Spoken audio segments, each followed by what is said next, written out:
who finally decided to have his co-caster on the podcast. What happened, Parker? Did you reach out to every player from the Element qualifiers and all of them said no? Or maybe you probably meant to reach out to Jess Goat and get her on the show and you messaged me by mistake. Is that what happened? What's the deal? Why am I on now? Because you got married. And I thought it would be a nice wedding gift to show you off like a show pony on our show here. After 8 years of refusing to have me on, I just had to get married. Yeah, okay. That was really it. You also forced me to go to Edmonton. So really, it's your marriage has tied all of this together.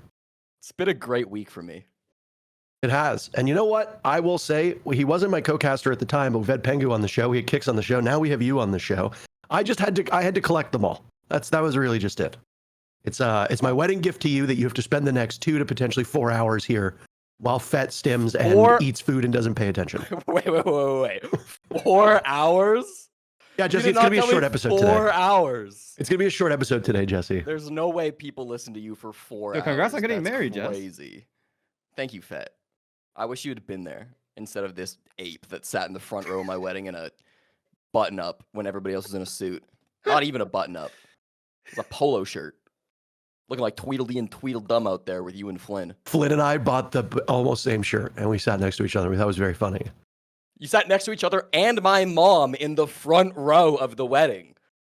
Yeah, we looked fucking great. By the way, our Pengu episode was 5 hours, and it's our most watched episode. So you've got a high bar to clear here, Mr. Chick.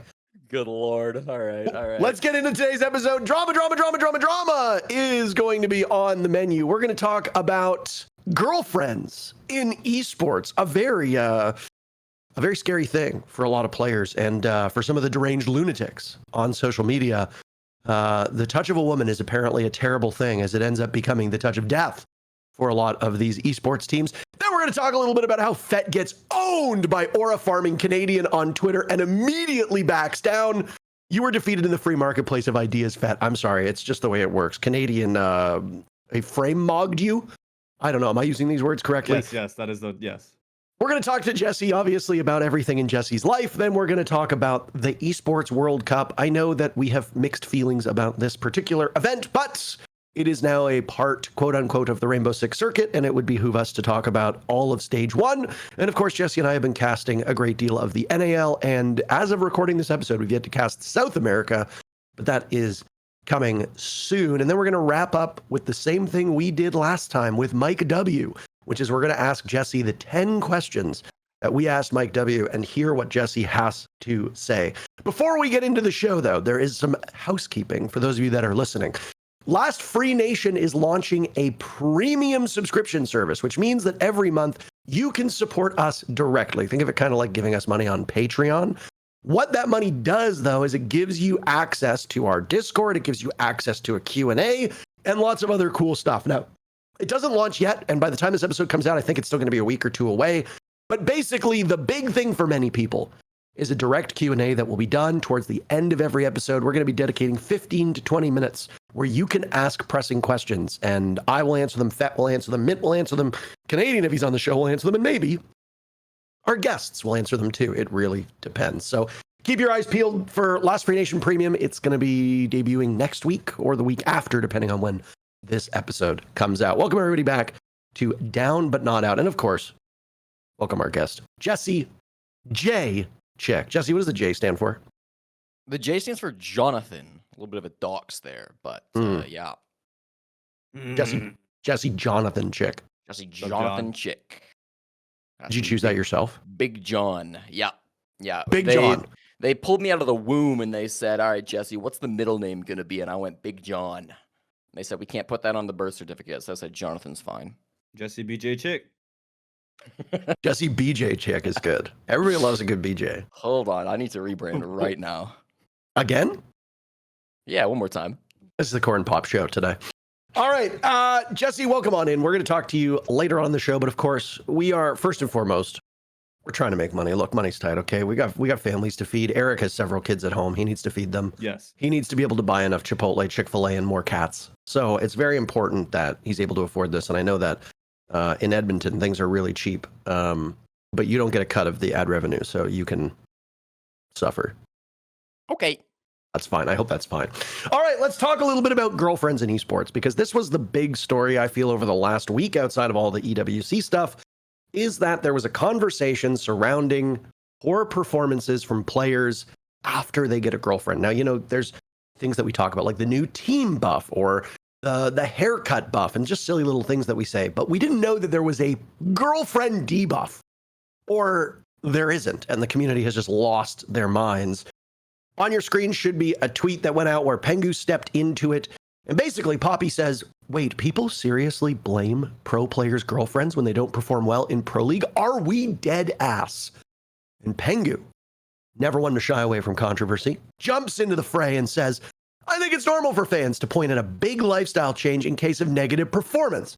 Say someone used to grind 500 ranked games and was S tier.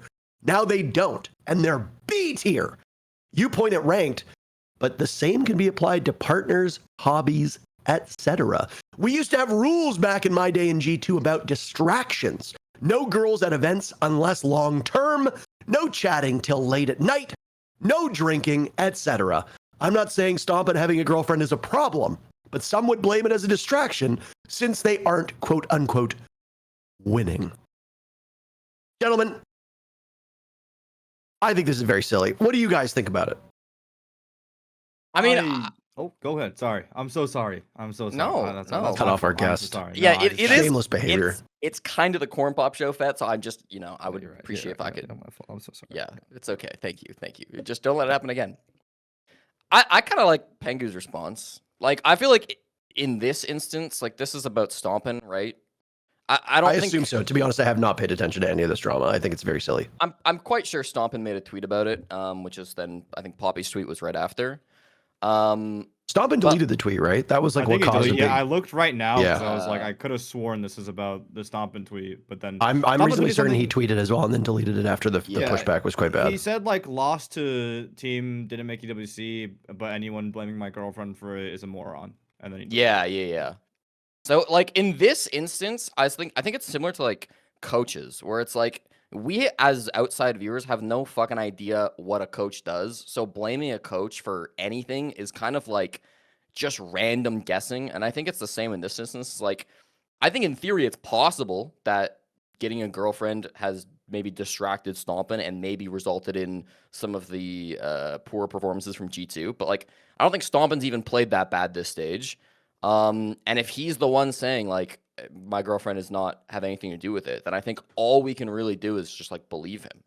And I think in most cases, getting a girlfriend is not actually going to do anything to your competitive performance. I think it could, and I think it probably has in the past for some players, but that's not, I don't think that's on the girlfriend. That's on the pro player getting distracted or, not putting the time in with this life change. And again, I don't think this is really relevant to Stompin currently. I think I want to start off by saying I think like the reason why I don't think it's fair for me to say anything about this is because it would be just insanely disrespectful. This is like Stompin is someone I know. He's someone I can call a friend. He's someone I care about. And as a result of that, because I do not know anything about his relationship, I cannot say anything about his particular case. At the same time, I do think there's roles we play in the community, right? I think what Pengu said is fair, right? Like for fans to say that, I think it's fine. Fans can say whatever the fuck they want, honestly. But for me, as a creator, it would be irresponsible and disrespectful to say something about his particular case. So therefore, fence-sitting opinion. I'm going to fence-sit on this one. I don't know, right? The answer is I don't know. More likely than not, I don't think that would be the case because, again, like Jesse said, I think he played phenomenal this stage. I think he's not getting a lot of kills because his role isn't conducive to a lot of kills. Is the role a problem? Maybe, like Richie's been crashing out about, but I think he's been playing phenomenal. So I genuinely don't think it takes. He's been streaming ranked, grinding ranked just as much. I think it's fine, right? That's what I think on his particular case.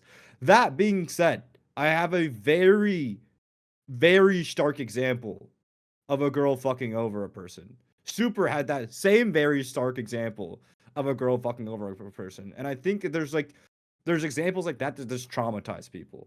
I think You say you have a very specific example and you don't list the example. I just don't know Give like the if it'd be tea, fucked up bro. of me to say it on the podcast because Super said it on the stream before with the guy in the call. But I mean, it's Gunner, bro. It's Gunner. Like, basically, everyone was telling Gunner to break up with one of his exes, like, a while ago. And Super literally came on stream and was like, yeah, Gunner, remember that one time you went on a break with her and you went triple positive in every scrim from then on? And I think at the end of the day, when I like macro analyze all the players that I've interacted with, not players I can like project, right? Players that I don't know anything about the relationship, I have no idea. Players that I've coached, that I've seen how they interact with their girlfriend, that I've seen the effects of it. The main thing is just whether or not they take away from your ability to focus on the game. Because there are people who are like, hey, you know, I want more time with you. You scrim all day, you play ranked all day. I want more time with you. I don't feel good about us.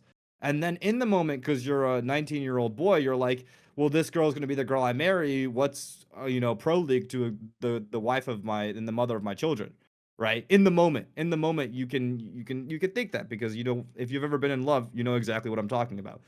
And as a result, then you prioritize the time or whatever it is over the game. That's like a example, right? There's many other ways this can happen.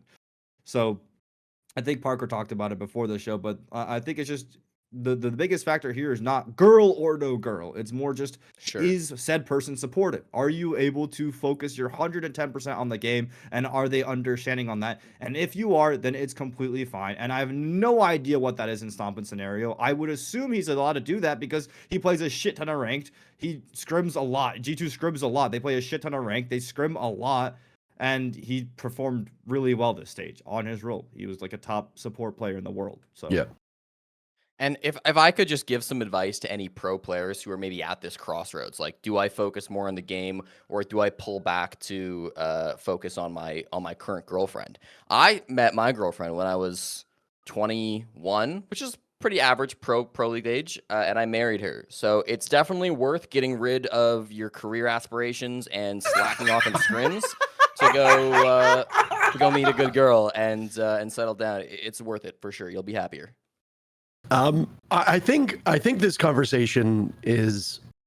I think there are parts of it that have merit. I think a lot of it is. I think a lot of it is, and I know that there's some people, and shout out to you, the viewers, by the way, who always do this. There's always people who call me like woke or whatever and yell about when I get like political or whatever. But like, the world is political. You suck it up. We talk about it. Make fun of me in the comments.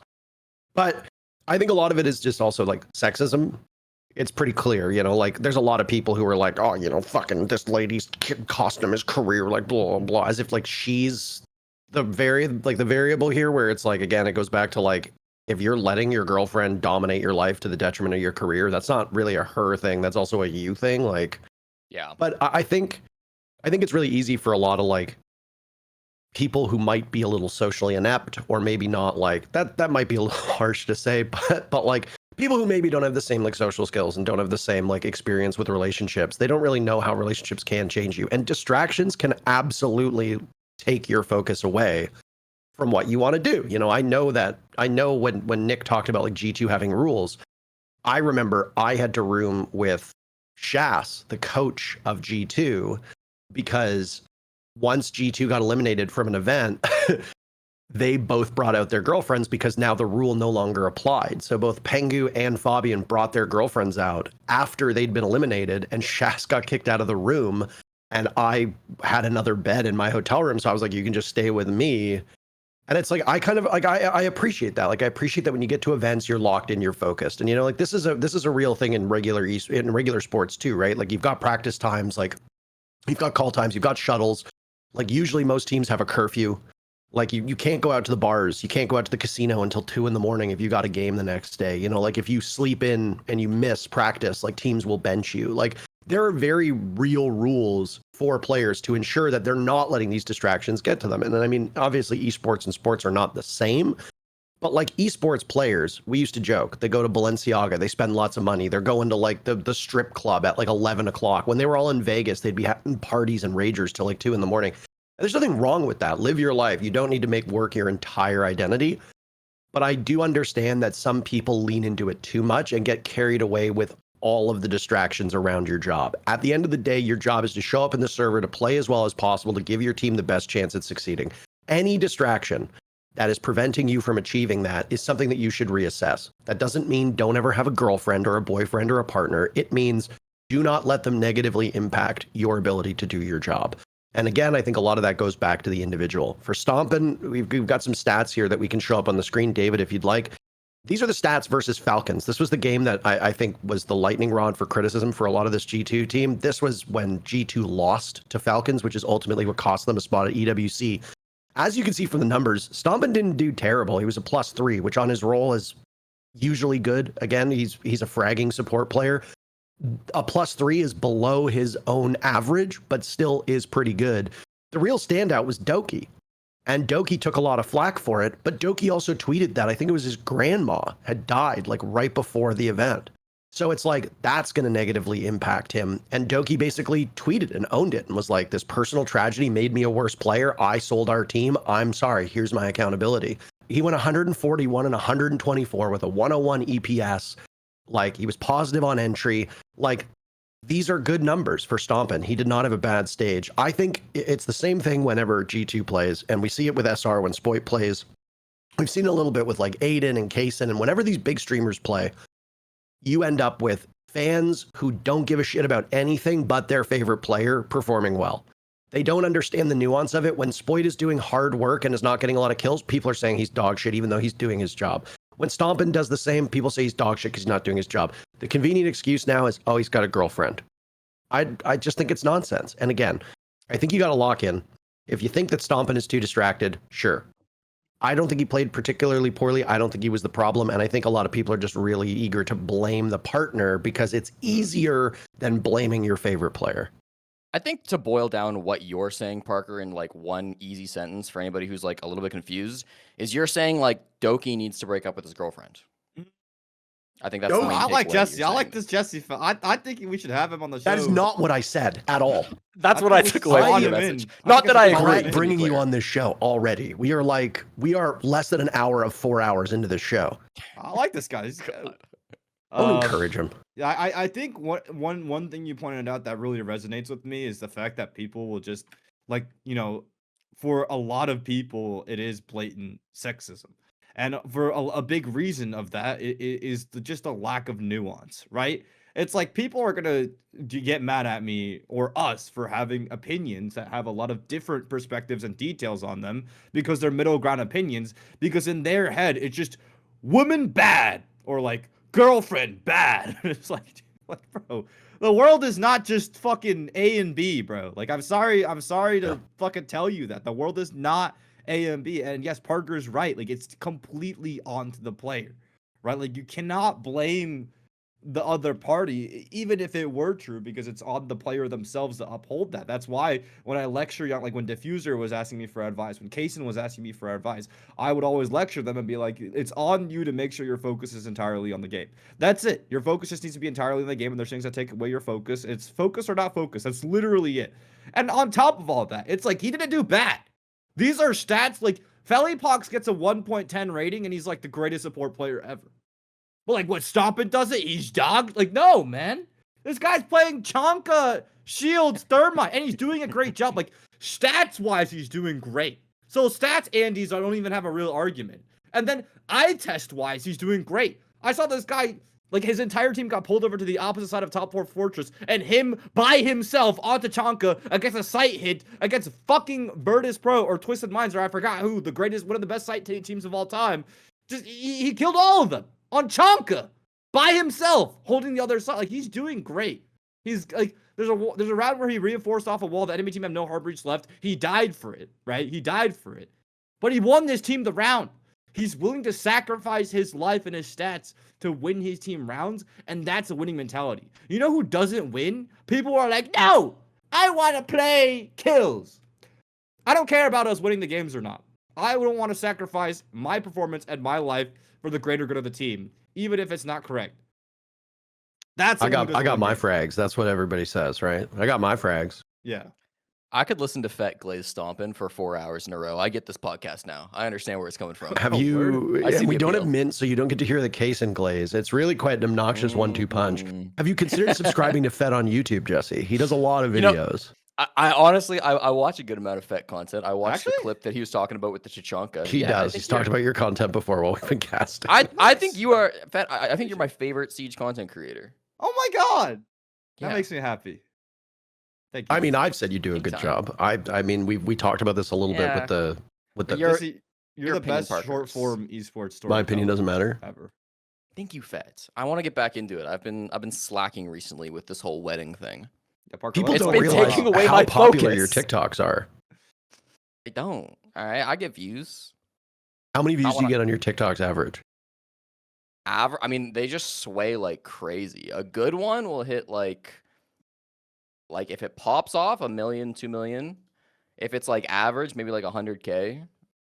Oh, sorry, Yeah, if Mr. 100K views. Didn't realize that was average for you. And if it's bad, maybe like 50K. That's great. But also TikTok doesn't pay me, so it's like all I really care was YouTube short views. Facebook and Instagram is now paying Canadians. Have you? Garfield is Doc posted that he made like $2,000 on. Actually, Yes, I need to look into this. you need to go to Garfield is Doc's Twitter page and see what he's been talking about because he's also Canadian, and he's been talking about how like Facebook and Instagram are paying quite well now. So Interesting.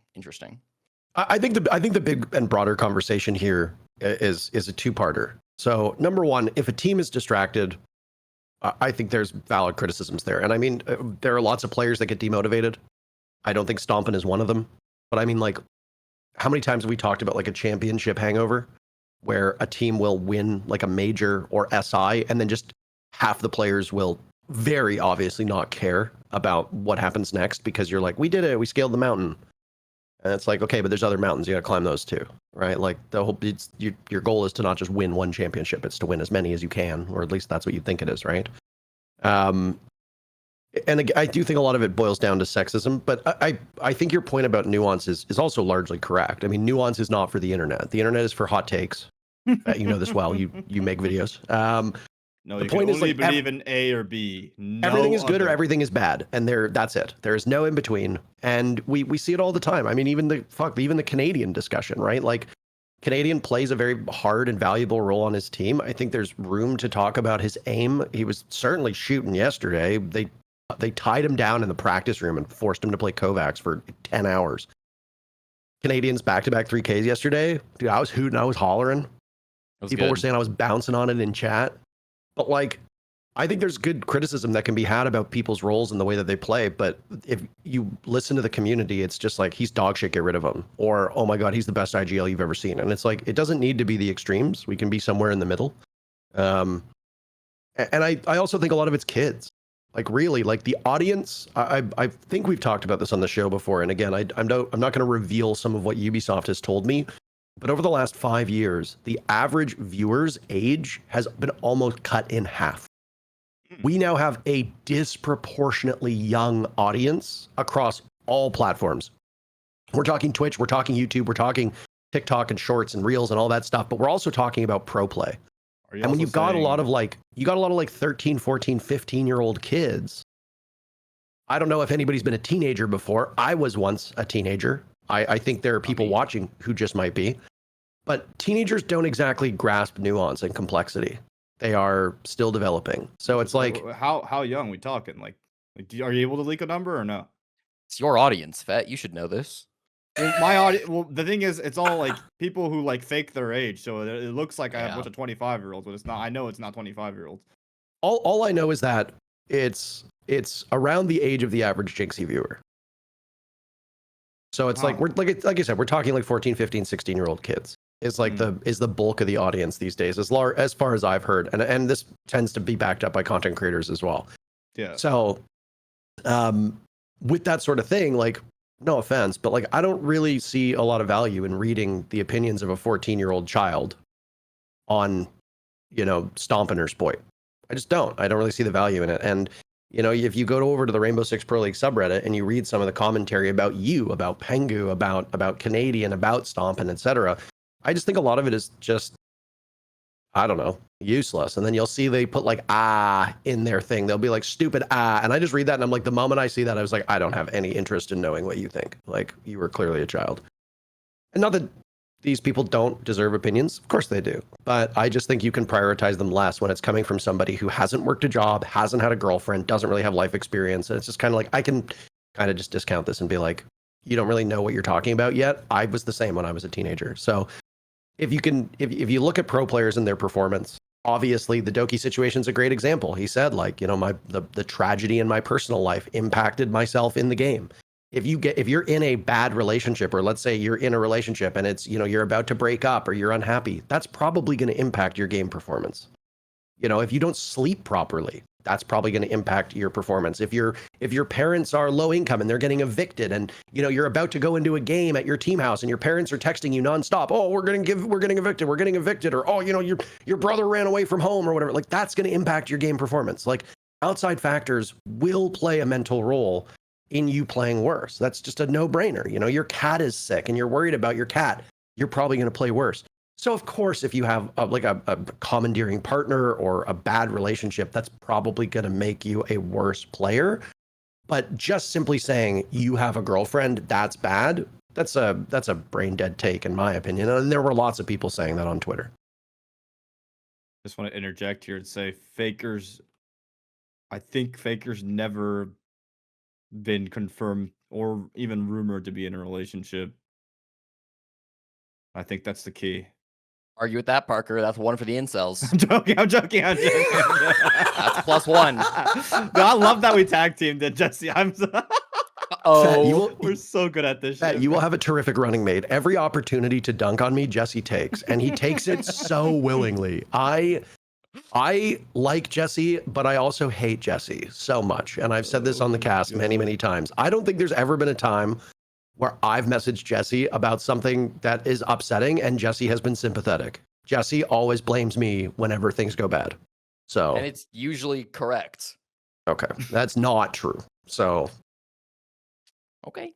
Faker is publicly, our producer David is saying Faker has talked publicly about remaining single voluntarily until he's done with pro. And frankly, if I can just kind of peel back the curtain a little bit, Troy has talked to me before about how hard he finds it to maintain relationships. Because when Troy is gaming, his priority and focus is on the esport. And a lot of partners don't get that. And a lot of times they can be like, well, you need to make time for me, etc., which is a very valid thing for them to say. But Troy's like, sorry, you know, you are lower on the depth chart. My goal is to be the best, for my team to be the best, and for me to win. And it's honestly, I imagine it's a tough sacrifice to make.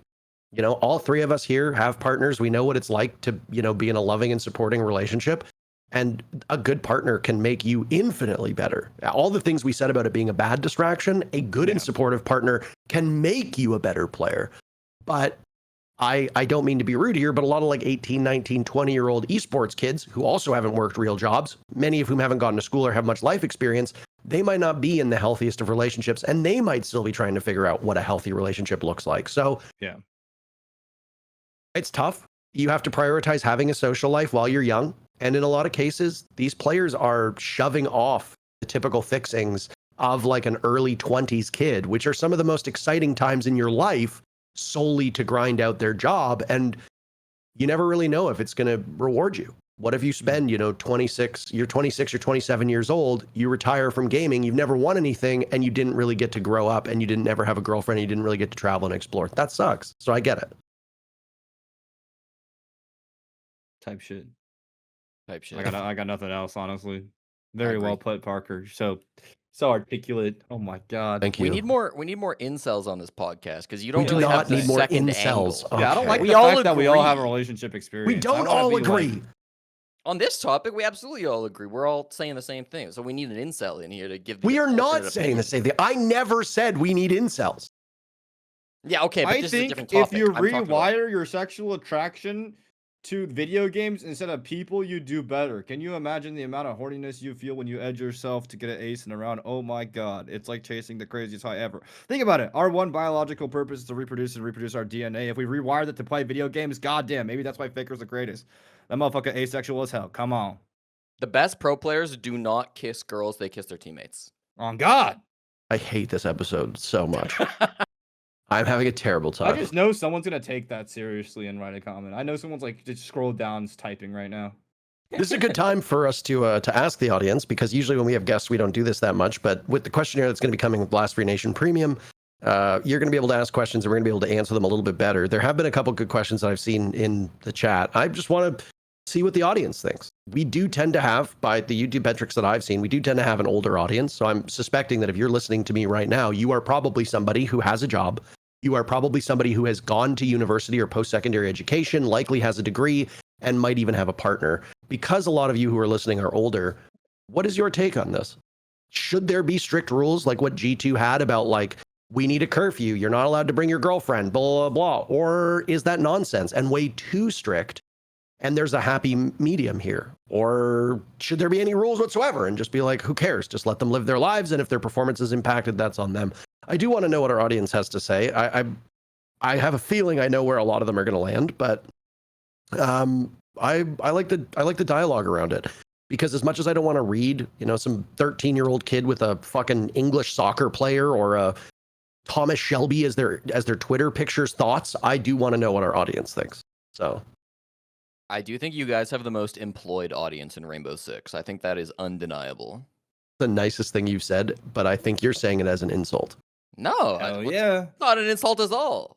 Because he's insulting you, True Chad. fact. No, yeah. it's a very employed audience. Anybody? The net worth and the assets collected by our channel and our viewership is through the roof, and we greatly appreciate it. We can then shuttle on to Fett getting absolutely owned by Troy Canadian, which is not even. I don't even think you got owned. I mean, I was amazed that this thing spawned in on the Rainbow Six Pro League subreddit with, as of the recording of this episode, 163 comments, which is crazy. Resident Troy Canadian Glazer Fragrant Pin 207, whose name you will come to see quite often on the subreddit. Shout out to you. I know that. No, he was a legend like that. Fragrant Pin spends more time than anybody on the planet defending Canadian. And I mean, I think it's fine. I don't think it's a bad thing. I'm not saying this like derisively. it's every time there's something positive about Canadian or SR, he tends to be in there, or they tend to be in there. I don't know their gender. So David will bring up number 2, which is Fett gets slammed by Aura Farming Canadian. Fett basically said, stage after stage after stage, I have to watch Troy Canadian plot armor dick down a team I'm rooting for. I'm so sick and tired of it, man. Can they ever be on the opposite side of the bracket? And then Troy responded almost immediately saying, plot armor is earned. Loser mentality, get the fuck out of here. And then you respond also immediately saying, real, quote unquote, plot armor is just a term I use with chat to build narrative, but obviously I don't mean to take anything away from y'all's hard work and preparation for the big moments. Congrats. Hands making a heart emoji, which I think is very beautiful that you would share such a moment with Troy. As somebody who spends many, many hours making videos attacking Troy, would you like to explain yourself here? Oh no, not that. Not the Parker rage bait. Well, first and foremost, that's one thing that always like irks me, and I'm glad I did call Troy yesterday, and I wanted to clear that up. Is I think the I don't know where the conception that I make videos attacking Troy comes from, because I think the one Salt Lake City video everyone references is where I give the background on what everyone was talking about on Jinxie's stream, which was the whiffs and the stats, which everyone started dogging on him for. And I'm like, hey, if you didn't watch that stream, here's what happened. Despite all that, I'm going to defend Troy because I'm a Troy fan. And then my editor literally makes a meme making fun of me defending Troy because I'm defending Troy despite, the optics, right? So like it's just confusing to me, because my average SR or even DZ game experience back in 2024 when I first became a content creator, my average DZ/SR/Canadian team experience, watching experience, is me 1v100ing my chat. Like, on Troy being good. Because I know what it's like to get beat by Troy. Troy just take apart your game plan. I know the value of playing against him. I know how much dread I feel when I go against him. And thus, when I watch teams that I root for go against Troy, like when they're about to match up against him, I'm like, oh my God, he makes every single event. He has plot armor. He's not going to lose. Right. And so I think that's what was misinterpreted here by a lot of people, was that I'm saying it as in he's so good, he's never going to miss an event. Why does the team I root for have to go against him? It's very clearly Cope, to me at least.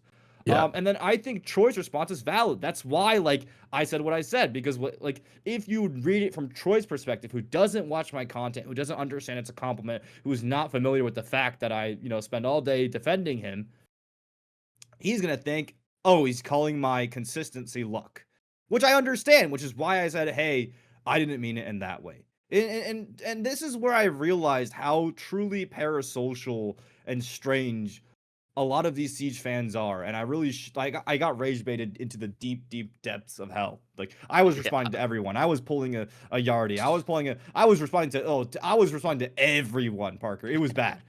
I got rage baited into hell. You spiraled. You sure spiraled. I did, and I regret it. But at the same time, I realized it taught me a valuable lesson. It's so parasocial, is what it is. That's the right term. Because everyone's in those replies being like, first and foremost, they're like, you just got pressed. You just got folded instantly. You just backed out instantly. You just backtracked instantly. And like, yeah, if you want to see it that way, yeah, I made a joke. My friend and someone that I respect and care about took offense to it. If I double down on it, I'm an asshole. It's as simple as that. Why would I ever stand on a joke that wasn't intended to harm, that inadvertently caused harm, right? And why would I double down on that? That's on me. That's my fault. Of course I'm going to backtrack that first and foremost. And then second of all, I'm like the fragrant pin guy, right? I'm like debating with him on Reddit. And like he's trying to like point out, you know, like, oh, this is just intentional rage bait that he knew would cause an interaction. And then when it actually did cause an interaction, he just backpedaled. And like, you know, the fact that he had to go into Troy's DMs to do damage control. Like, okay, you just called me talking privately with a friend about an issue, going to DMs to do damage control. And that's when I realized, like, wow, these people don't have like any social awareness. But what gave me hope is that a lot of those comments, those 163 comments, a lot of them are people just like, hey man, I don't know if it's just me, but I don't see anything wrong with this interaction. It seems like a normal like joke into a misunderstanding into an apology. Like, like that gave me a lot of hope. Like, okay, the majority of people talk to other people. I like that. But it just made me, it's just, parasocial is just the biggest word I have for it, man. Like, why are you telling me to press my friend? Why are you telling me to double down on an opinion that I don't even have? Why are you calling what a normal human interaction like backpedaling, getting folded, getting pressed, doing this? Like, it's just not that deep. It's just like if I call Jesse, if I make fun of Jesse's casting on the timeline, right? And let's say I do, let's let me poke. You should do that more. Yeah, but like Jesse pokes fun at you, and then one day you're like, you know what, Jesse, that wasn't cool.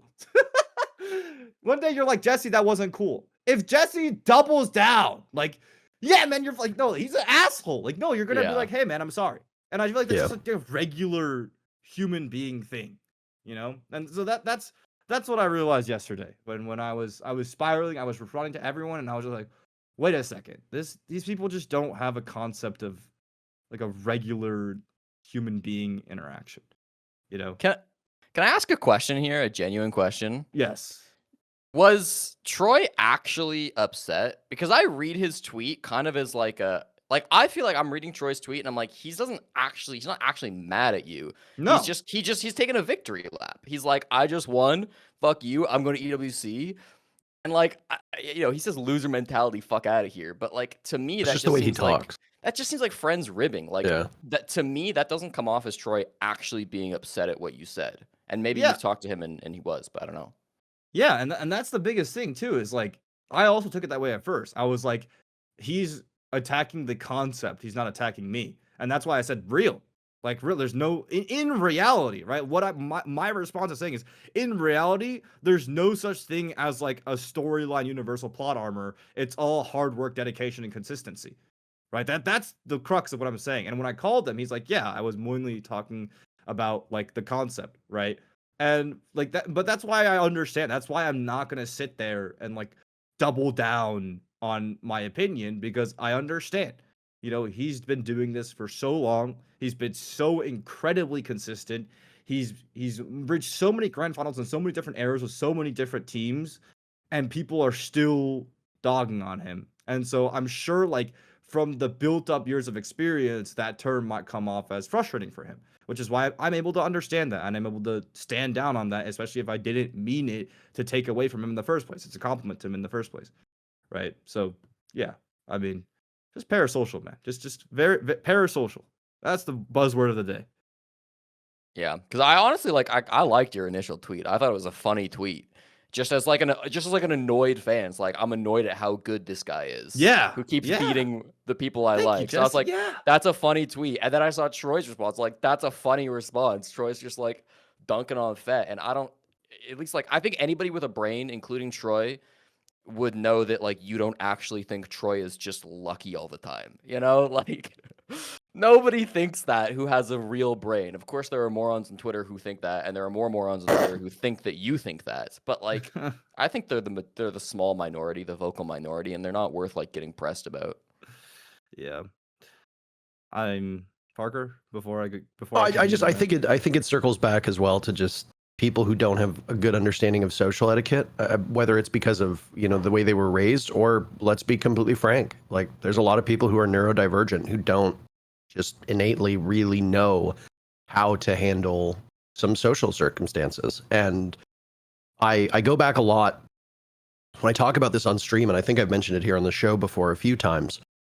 If people remember the pro player Adam, AD9M, not Atom, the current 100 Thieves player, Adam, the old Adam, who, there's the clip Obey. of like Bloodbath and, sorry?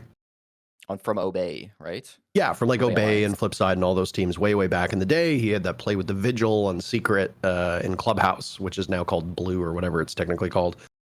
Great guy. Love him to death. Hope he's doing well. He's escaped the Matrix. He's out of esports. But he and King George were like best friends. And this was at like the height of King George's popularity, when King George was pulling multiple thousands of viewers a night. And he and Adam would regularly queue together, and they'd joke and they'd make fun of each other. And King George would team kill Adam, and Adam would team kill King George. And it was just a fun inside joke amongst friends. And the community liked it, and the viewers liked it, and it was funny, and it made easy content. King George and Adam had to stop doing this because a bunch of people who didn't understand how a joke between friends plays out would dogpile Adam or King George. They would both get hateful and angry DMs from people being like, you're fucking rude. Why are you team killing? Blah, blah, blah. This is so toxic. You guys suck. And then Adam would launch into games, and random people on his team would team kill him and be like, ha, fucking Adam, King George forever. And it's just like, guys, like, I understand that like social norms and understanding like customs and friendships and navigating that stuff can be quite tricky. And again, whether you're neurodivergent or not, there are a lot of people who just don't get it. But it's like, this is a joke between George and Adam. It doesn't involve you. And they eventually had to put an end to it because the audience just couldn't get it. They couldn't understand it, and they kept taking it too far. And I mean, Fett, you've probably understood that with your stuff. Like, you make very obviously like rage bait, trolly, comedic, clickbait stuff. But there are viewers who don't get that. They're not in on the joke. They don't understand it. They just are like, oh my God, Fett's shit talking Canadian, without realizing like that's just how it goes. Let me use another example. When Kix and I used to do jokes and humor on our broadcasts, Kix would always play the straight man. I would be the goofy imbecile who would say something deliberately stupid. And Kix would groan and roll his eyes, but he didn't mean it. That was just how it worked. It made it funny. His reaction made it funny. And in a lot of ways, frankly, Jesse, you and I do that, where we both say stupid shit, and the other person, like, I'll say something stupid and you just immediately ignore it and move on. I always see people being like, you can go back and watch some of the old clips from Pro League when I was casting with Kix, and there will be people in the comments of YouTube videos being like, you're so obvious that Kix hates Interro, or like, look at how unhappy he is. Like, go back and rewatch the Kix episode of 6 on 6. And there's people being like, Kix doesn't want to be here. You can tell he's annoyed by this, blah, blah, blah. And they say it about you too, Jesse. They'll be like, Jesse hates Interro, like, blah, blah, which is true. Which is true. But I would like to be away. Which is true. But the thing is like, it's a joke. It's not real. But there are a lot of people who are unable to understand that. And unfortunately, they take things at face value without understanding subtlety or humor or, again, like nuance. And then it colors their entire like opinion of that. And it kind of ruins it, and it sucks. And that's why I think it's really important that you know your audience and you do, as often as possible, a good job kind of educating your audience. There are lots of people who meme and fuck around who don't tell their audience, hey guys, this is a joke, and the audience takes it way too far. You can't control every fan you have, but I think a lot of times streamers, content creators, etc., they get the audience they deserve, And if you really want to like try to control your chat, you need to start doing it immediately and be quite strict on it. Is it fun? Not really. It kind of ruins the fun and it kind of takes away from the joke. But we live in an age where there's lots of children and lots of people who are socially or emotionally stunted that don't understand it's a joke and they take it at face value. So they'll see Fett's tweet and be like, oh my God, Fett's so rude to Canadian. And then they'll see Canadian's tweet and be like, oh my God, Canadian's so mad. And then they'll see Fett crashing out and tweeting 900 times and going into war with Fragrant Pin on the subreddit. And people will be like, oh my God, these guys are so pissed, blah, blah, blah, when it's like mostly just for show. So it's like, I don't really know how to change people. I don't really know how to tell them like, guys, like it's not real. It's mostly like performative for clicks. But unfortunately, people don't get it. And because they don't get it, they refuse to understand that it is something different from what they perceive. And they get angry when you tell them that they're wrong. So. Wait, I want to speak on it though, because I think Fragrant Pin gets it. Like one of the biggest criticisms, like basically any time something like this happens, it's like the whole conversation of the character assassination on Fett. They point out like every single base character trait of mine, right? The conversation with Fragrant Pin, he's very much criticizing the fact that I'm doing bullshit for clicks, then like backing off when like it gets to me. Number one, I didn't make that tweet for clicks. Tweets give me nothing. I don't make money off tweets. Like it's like what is this concept? I like you don't pay for Twitter Premium, bro. Like I remember I made a joke about like when Rexon and Mingo played each other in a charity tournament. I said like Masters 200 LP mental illness League of Legends addict versus like vaping gambling alcoholic, right? Like, and then they were like, oh, anything for clicks, I guess. When it's like, dude, it's just me fucking with my two friends. And again, if any of those two friends found an issue with that, I would apologize, right? Same fucking idea, but like, oh, you do anything for clicks, right? One, nothing for clicks. Two, this guy fucking like said I did a ad hominem attack on him, and then when I called him parasocial, he said you're using buzzwords like parasocial. What the fuck? It is a buzzword, and you are using it. I'm afraid you've been bested here. I've been bested. And then three, it's like all these characters. The thing is, I have no problem if you come at me and it's valid.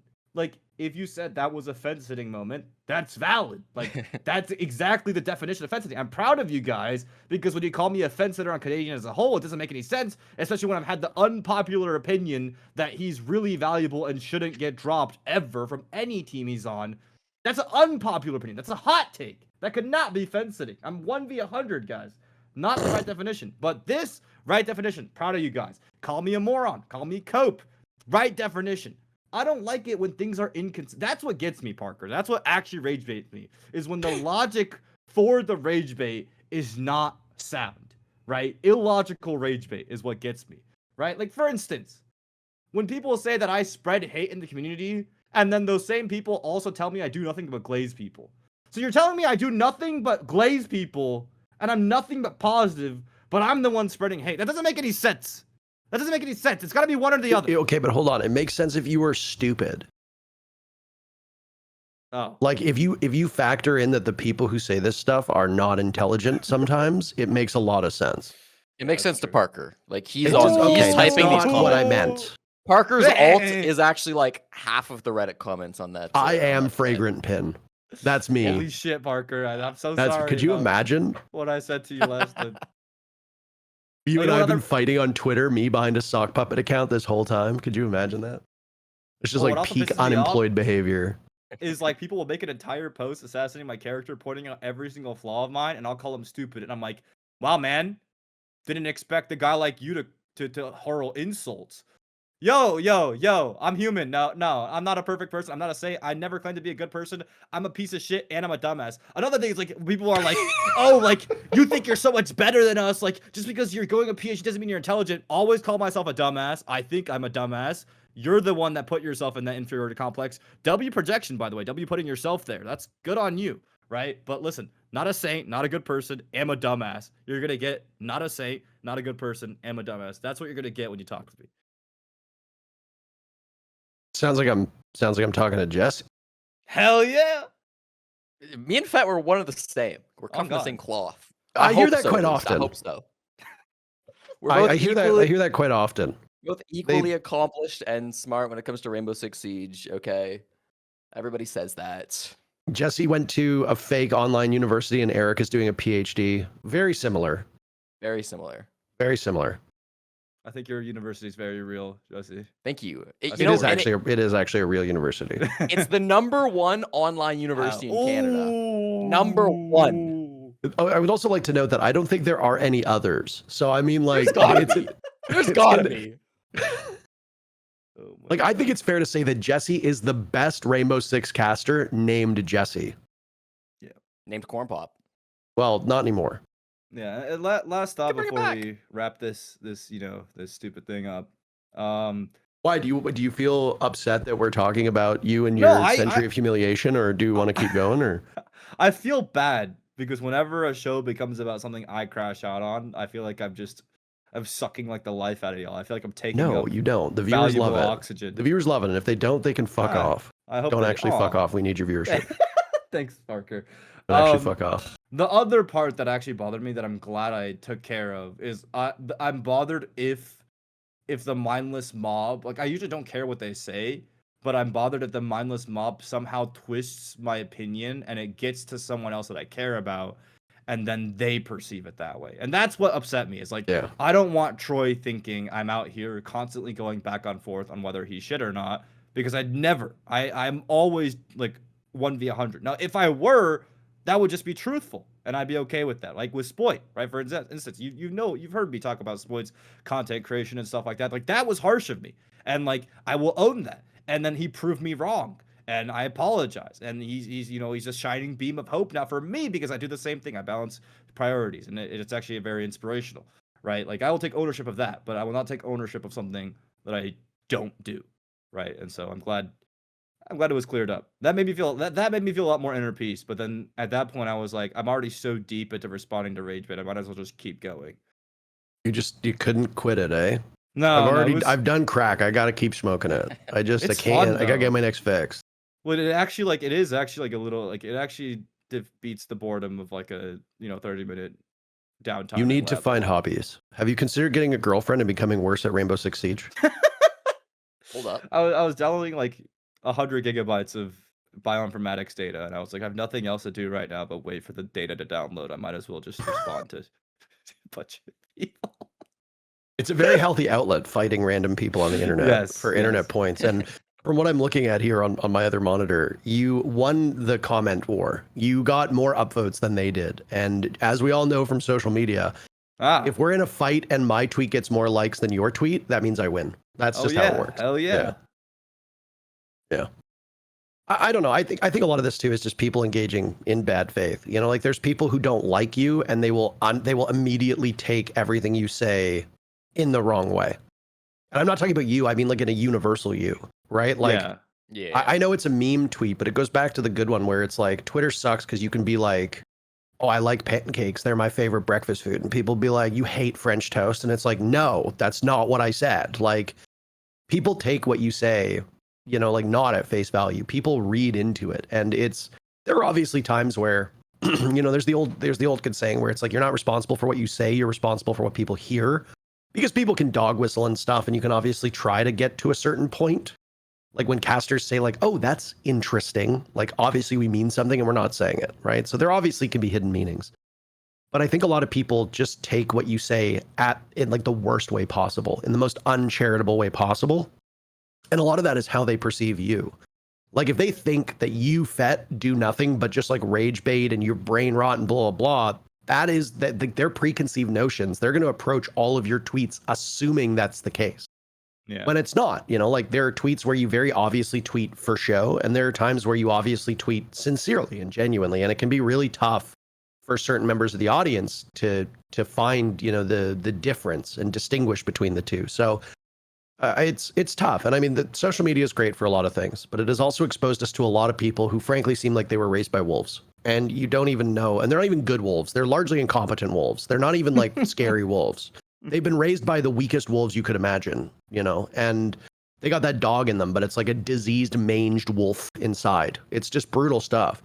And you have to deal with those people. And, it's not everybody can have a great audience. Frankly speaking, like, we're really lucky to have the audience that we have here for this show. Like, we're very, very fortunate. It's like, I like to pride myself on my own community. Like, when I stream and I do content, like, I'm very proud of the people who watch and support me. I'm sure you guys can probably say the same, but it's like, there's always going to be people who wander in who just don't get it. And if you try to make them get it, some people will reflect and understand, and other people will go, well, that's not true. And it's like, okay, well, this is an unproductive conversation, and there's no point for me to engage with you because you're not engaging in good faith, and it's a waste of time. So I'm confused. If they hate me that much, how are they my audience? Like, I don't think your audience hates you. I think that there are like, look, man, like the outskirts. Yeah, I can understand why I'm a semi-polarizing figure in the community, especially with politics. I can understand why people think I'm preachy or, you know, I'm self-important, etc. I get all that. Like, it doesn't really bother me. Like, people's perception of you is going to be what it is. You can't really change it. There's going to be a segment of people who just don't like you no matter what. Type shit. Like, it's not my audience that dislikes me. There are people in the community who I can say anything and they will say the opposite just because they don't like me. And I think that's the case with everybody. And I think with you, like, the people who are like denigrating you are not your fans. They are people who don't like you and are rooting on your downfall because of XYZ. That's a crazy vocab word, by the way. I caught that. You always impress me with your vocab. Like, now you're glazing me? Yeah, I remember learning that word, and I was like, holy shit, that's like the first time I've ever heard it used. Which word was it? Denigrating. Good one. Jesse, that's you might, if you went to a real university, you'd probably hear it, Jesse. I'm actually Googling it right now and writing it down in my list of words that I need to learn. So thank you for that. I was impressed by the amount of people that were like, yo, I usually really hate Fett, but this seems like a normal social interaction. I was impressed. There's a lot of people. They were like, yeah, fuck it. Yeah, I appreciate that, guys. I love when my haters become less haters. We have to reach out. We have to build bridges to our haters. That's what we need to do. That's why I work with Jesse. I keep my enemies close. It's a good tactic. Keep your friends close. Certainly close. Keeps your friends close, but you keep your enemies even closer. That's why Jesse's here. Speaking of Jesse, unless we have anything more to talk about, I think it's time we shuffle our way on to making this the Cornpop show, and we interview Jesse because he's not just a guest. He's going to be talking about the leagues because obviously he's a smart guy, but I want to interview Jesse as well. Jesse, it's now all about you. I know that this delights you. You love making things about yourself. You had a wedding. It was all about you. I thought it was shameful. You should have had it about other people, but that's okay. It was a wonderful and beautiful moment, and I appreciate that you invited me, and I especially appreciate that I had to sit next to Flynn. Let's talk a little bit about who you are and how you got here. You originally went by Cornpop. You no longer go by Cornpop. But before Rainbow Six, in your Cornpop days, you happened to cast other things. Why don't you start there? Yeah, I was a 16-year-old kid who was pretty good at Team Fortress 2. So I started playing like competitive TF2, just at like effectively like a T3 level. And then I was just gaming TF2, and eventually that moved into me casting TF2, and eventually that led me to cast like Tier 1 TF2. Then eventually I casted the grand finals of like the highest prize pool international TF2 tournament ever. And then I moved over to Siege when I was like 19, 20. Okay. It was a good time. Why did you move? Is it 6v6? That's the TF2 game mode? Yeah, so TF2 was 6v6. There's also Highlander, which was 9v9, which is what I started in. But one of every class. Highlander was fun, but like it just wasn't very competitive. Like some people just mattered way more than others. So 6v6 was like definitely a better competitive format and more like viable.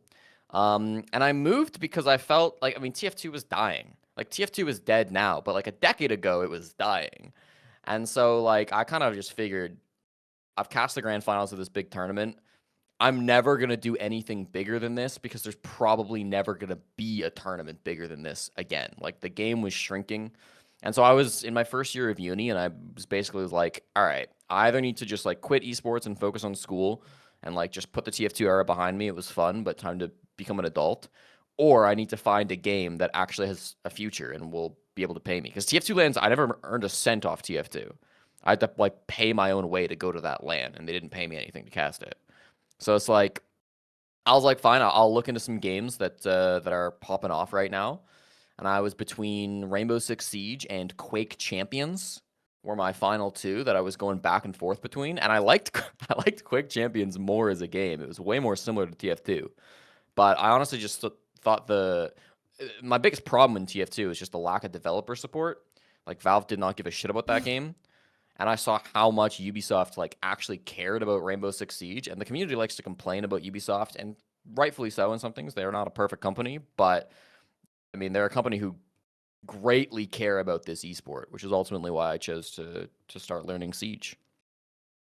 TF2 was actually something that I kind of cut my teeth in. So for people who don't know my casting history, I had a couple friends who competed in some TF2 leagues and Highlander as well.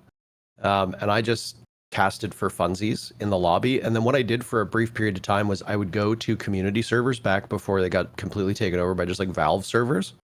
I would just find cool community servers that had all chat on. So both teams, when you use voice chat, if you were on the red team, the blue team could hear you. It was wild. And I like renamed myself like TF2 announcer or something like that. And I would just join servers and I would just spectate random people and cast them.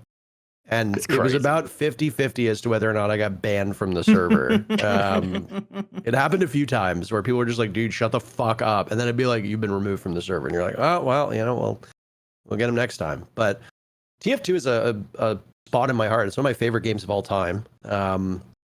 And with it, you got to work with guys like Sideshow and Bren, who are now doing like Valorant and did Overwatch before. So it's crazy the amount of still like relevant casters came from TF2 and have found, you know, greener pastures. Yeah, Sideshow and Bren were basically doing like the European League around the same time that I was doing like the North America League. And they were definitely like a little bit ahead of my time. Like they were far more established when I was just getting started. And then what happened is Overwatch came out, like the very first Overwatch, and there was a mass exodus out of TF2. Bren and Sideshow went to Overwatch, but so did a bunch of the pro players, so did a bunch of the producers, so did some other talents. Like a lot of people made that move. And when they made that move, I was kind of like, I was still quite a small caster at that point. So I was like, well, I can either also try to jump on the Overwatch ship, which is not going to be very successful because the biggest names in esports are jumping on the Overwatch ship. Or I can kind of just like backfill on TF2 and like kind of overnight my stock rose as a caster because all the good casters like Brett and Sideshow just left.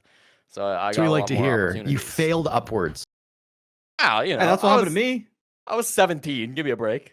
I played TF2 when I was a kid. I always wanted to be good, and I was never good. And I would watch like spy like trick stab videos, and then I would try to do them, and I would just die. I would just fucking die. Shout out. Did you know a YouTuber called Star or Niche? Yeah, Star. I know Star. Germa Dude, he's, versus like, my Star favorite. has Yes, shaped. that is Star. the greatest series. Germa video. versus Star has shaped an unbelievable amount of like my understanding of gaming culture. Yeah, I watched like every Star video, every Germa video. Yeah. Yes, absolutely. bro. That was like my favorite YouTuber as a kid, and like I wish that's my gripe with content these days is the worst part about content is you can never succeed making the content that you grew up falling in love with. Like it's not, you know, meta anymore to be a gamer, like, you know, so like, Yeah. but yeah. I've shamelessly stolen a line that has been imprinted in my brain and will probably remain until I die. It was I think it was like the Germa versus Star. I think it was like the second or third episode where they're playing on, I think it's Badwater, and Star is playing the Huntsman, and Germa's a spy, and Germa is cloaked, and Star headshots him while he's cloaked. And you can hear Germa slam his desk and just say something to the effect of, I am going to go sit on my toilet and piss straight up into my face. Yes, I know. And it is still like, to this day, the way he says it with his Boston accent and his cadence, he's like, I am going to go sit on my toilet and piss straight up into my own face. I don't think I breathed for like 30 seconds after I first heard him say that. And I have just taken it. And then the Germa Rumble and everything since. What a god. Those guys were great. Star was started Overwatch. He was a pro, right? He played in one of the show matches and stuff, didn't he? I don't think he played official pro. I think he played at a top level in the early days. I think it was like during the alpha or the beta or whatever it was. Yeah, certainly before like Overwatch League and stuff. Yeah. Yeah, I think that's right. Yeah.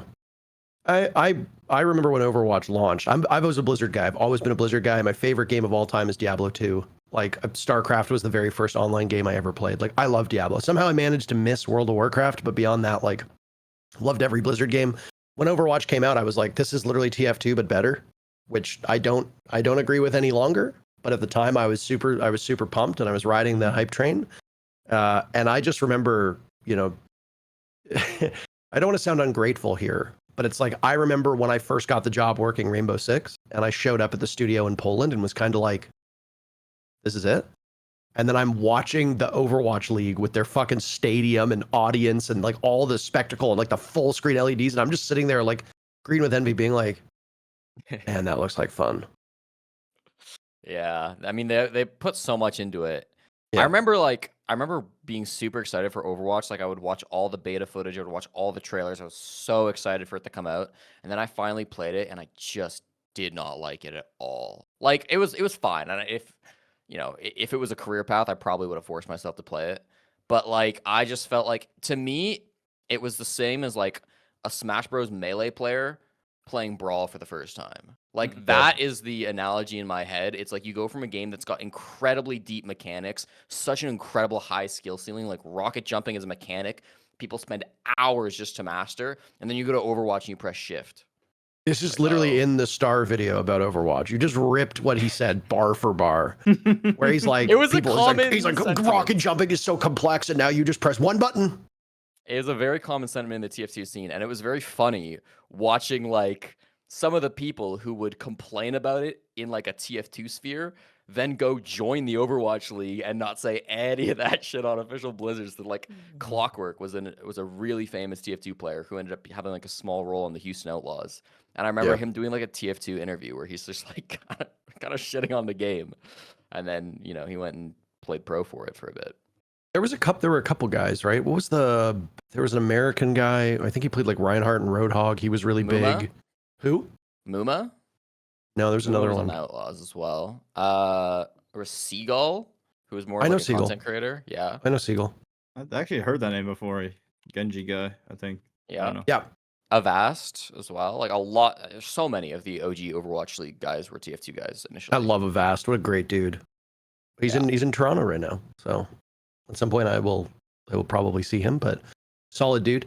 TF2 is a game that's just like so near and dear to my heart. And, people don't really realize that like loot boxes and trading and stuff kind of started because of TF2. Like people don't like when people gripe about like Gamba and skins and like it was TF2 and the hats and the polycount update that really made that popularized. Like, and Valve even went out and said like, we're treating TF2 as kind of like a trial ground for all of these mechanics that then made their way to other Valve games and then slowly, filtered out to other games in general. And it's a bit of a shame because I think most people understand that loot boxes are inherently anti-consumer, but it's fun and it gives you a thrill and it's enjoyable to open. And it really kind of started with TF2. But what I was drawn to the most was like the personality and the characters. And like all the 9 characters in TF2 are fucking insane. And they lean into that. They're just lunatics. And God, I've probably watched Meet the Medic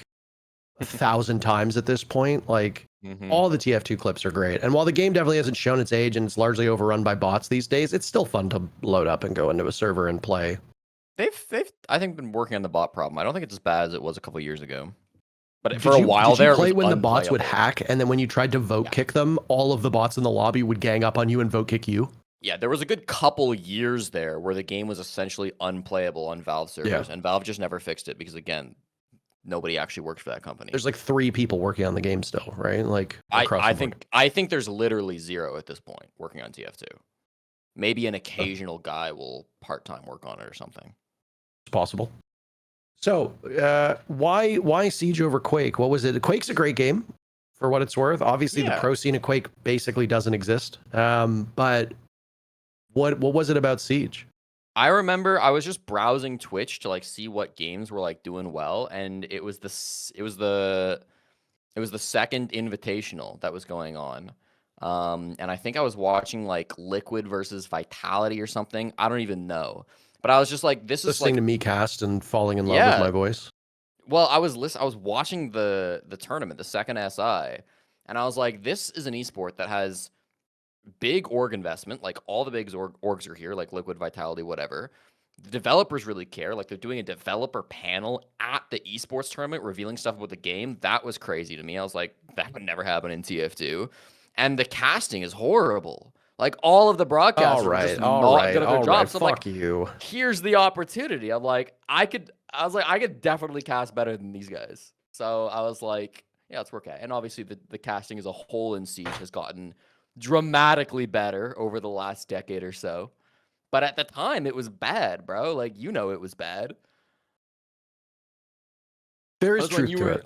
I as yeah, much as I thought I was a good caster, I listened back on some of those casts and I wish I was better. Like, I mean, the SI 2018 finals, I think were casted fine, but I think if you gave me that match today, just by myself, excluding who I work with, if you just gave me that match today, I think I would do a far better job. And I mean, that stands to yeah, reason, right? The SI 2018 grand finals occurred when I had been casting Siege for less than a year, yeah, right? Like I was really thrown into the deep end. And it was in large part because the casting wasn't very good. Like you had to physically move to Poland. That was a barrier for most people. Most people were like, absolutely not. I'm not moving to Poland to work at 2 a.m.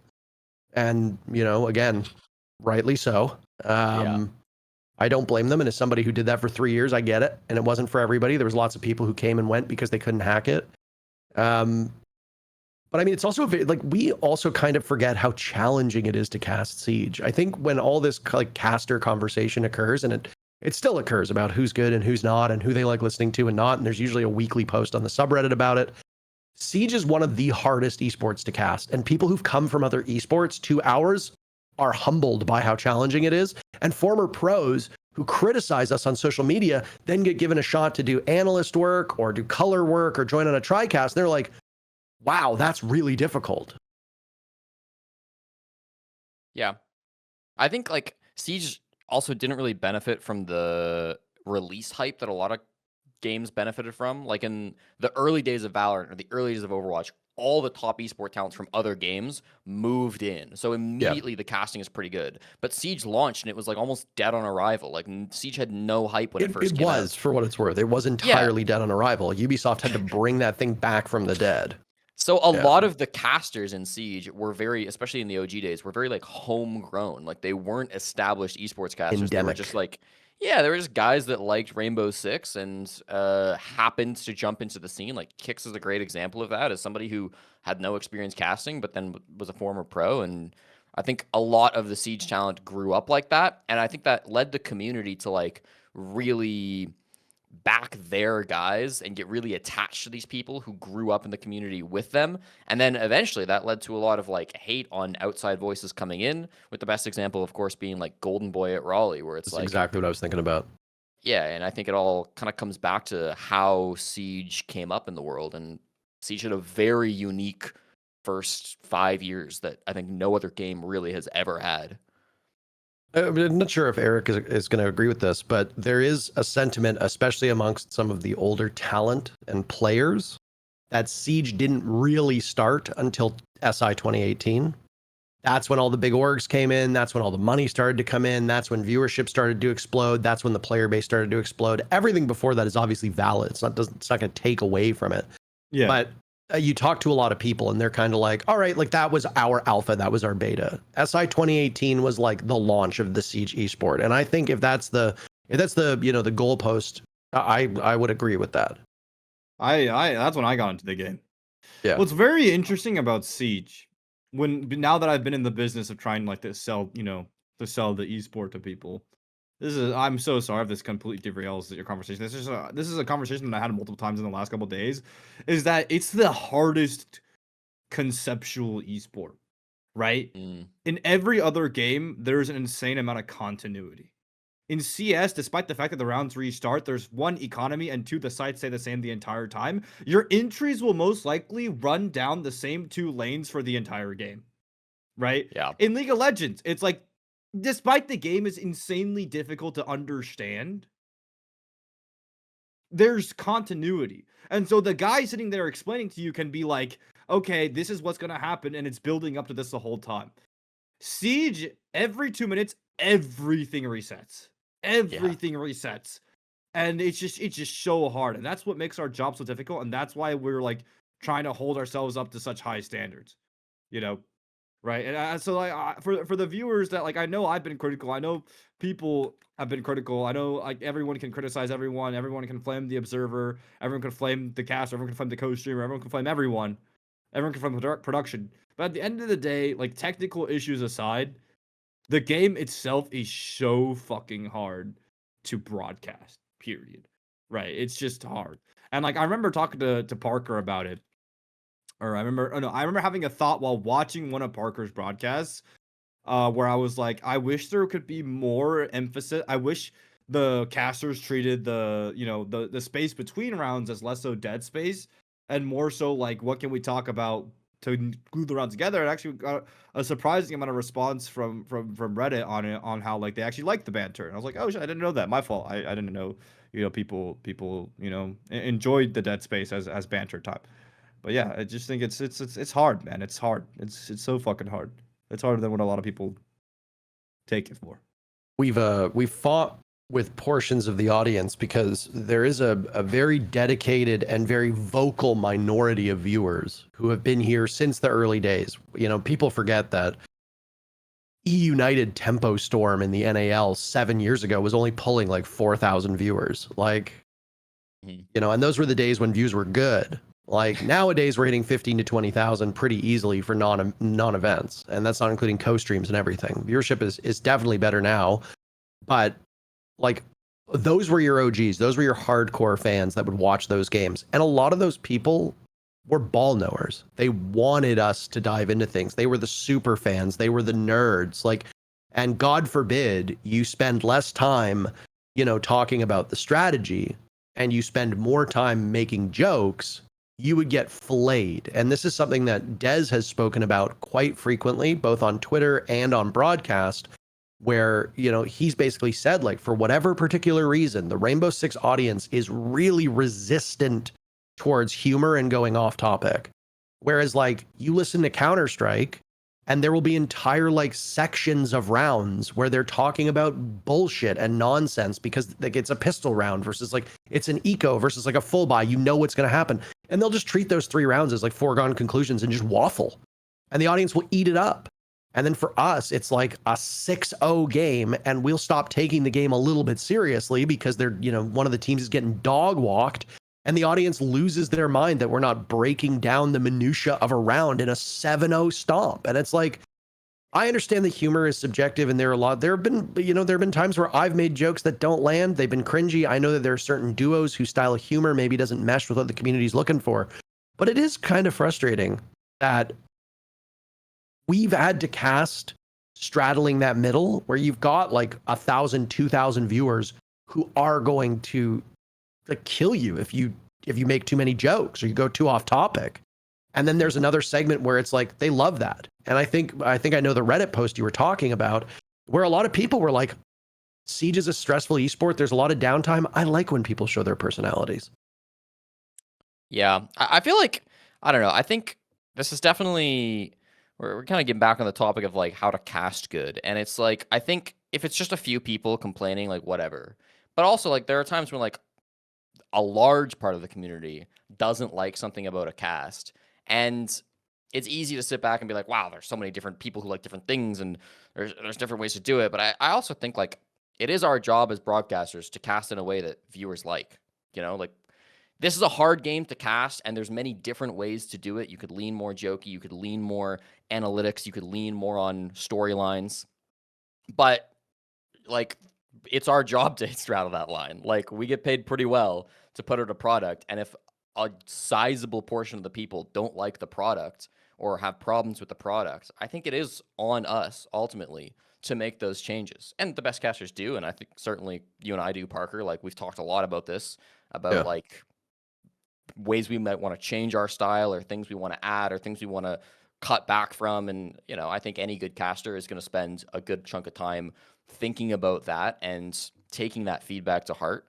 And I think sometimes, not even saying anybody in specific, but I think sometimes as casters, it's easier to just kind of fall back and be like, wow, everybody's got different takes, and just brush off criticism without like actually listening to it. When sometimes it's worth listening to, sometimes it's not, and figuring out which one's worth to listening to and which one isn't is an important skill. But like, I don't think it can all be brushed off as just like, it's a hard job. People like different things. If you don't like it, like, too bad. Audiences are not monolithic, right? Like they all have different interests. They all have different focuses. And I actually got in. I went out last night with some of the SR guys after their victory. Because a bunch of them are in town playing at the Shopify offices down the street. And, Rexon and Rexon was like, I've heard casters, including me. He's like, I've heard casters keep saying I play like aggressive roles. I don't play aggressive roles. And I was like, a lot of times when we use this stuff, it's specifically surface level and really basic. If you get 4 opening duels and you win all of them, we're going to say that you're playing more aggressive this map because it's easy for an audience that doesn't really know the game to pick up on. Typically the rule is you want 3 key points per team. So, for example, if you're talking about Shopify Rebellion, right now, the 3 big things that everybody wants to talk about is Ambi. He's amazing. Canadian is mostly not able to get kills, but you have to talk about the strategic element around it. And then you talk about Spoit's kind of renaissance that we're going on. Those are the 3 main talking points for SR. You don't want to overwhelm an audience by, bringing up 10, 15 different things. Stick to a couple points, manage to weave them into the cast. If the story goes differently and say like all those players are terrible and Surf and Rexon become the storyline, then you have to pivot and you do so quickly and you try to focus on that. And you can contextualize it by then talking about the other 3 points like Spoit, Canadian, and Ambi. But a lot of people don't understand like what a good technical cast is. There are a lot of people who want casters to scream all the time. That is not good technical casting. It is fatiguing. It's not good from like a show perspective. It's certainly not good from like a vocal health perspective. This was an argument that Valorant used to get into. I remember when Kix and I made our debut in VCT. There were a lot of younger casters who were just screaming all the time. They were screaming at pistol kills. They were screaming at, round number 1, round number 2. And it's like, if you're raising your energy level to a 9 out of 10 in round 2, what happens when there's like a round winning clutch in round 21? Where do you go? You've already hit that high. You need to pace a match accordingly. But then lots of viewers will say, oh, well, you're boring. Or, oh, this is kind of resident sleeper. Sometimes the audience is right, and I do think that taking feedback is important, but there are lots of times where I think casters need to realize the audience doesn't know what they want, and the audience doesn't always know what's good. What ultimately matters is that your co-casters, your co-workers, and your superiors ultimately like the product that you're delivering, because Ubisoft's vision for the product might be aligned with the viewers, or it might be completely different. The viewership matters, and Ubisoft does take viewership like feelings and sentiment into account, but I think Ubisoft is also aware that there are a lot of viewers that just don't know, and it's not really worthwhile to take their feedback to the same level as somebody who say like, if Jesse's like, that wasn't a good cast, I'm going to value Jesse's opinion and feedback over somebody I've never met before who's got, 37 followers on Twitter. And that happens a lot. I don't think I don't think there's ever been a time where I'm like, wow, Jesse, that was a really good cast. And Jesse's like, yeah, it was. Jesse's always like, it could have been better. It could be this, it could be that. And I'm like, just accept that we did a good job one time. I beg you. Listen, I think our cast yesterday was pretty good. I was happy with yesterday's cast. We casted for 3 minutes yesterday. SR blowout. Skull fucked 100 Thieves. Like, yeah. But for what it was, I was happy with that cast. I do think like on probably over half the casts we've ever done, we've ended it, and at least one of us, often me, has been like, all right, so this wasn't good, this wasn't good, this wasn't good. That's like, that's kind of how I am. It's like I always want to be trying to improve and trying to get things better. And it's like, even if it's a 98%, it's okay, let's talk about that 2%. Not that I'm pissed about it, not that like we need to have a meltdown over it, but like we do need to talk about it and be adults about it. And we are, which is one thing I really like about our duo. Yeah, neither of us take offense to feedback. I think we're both very like progress motivated. I always want to be improving.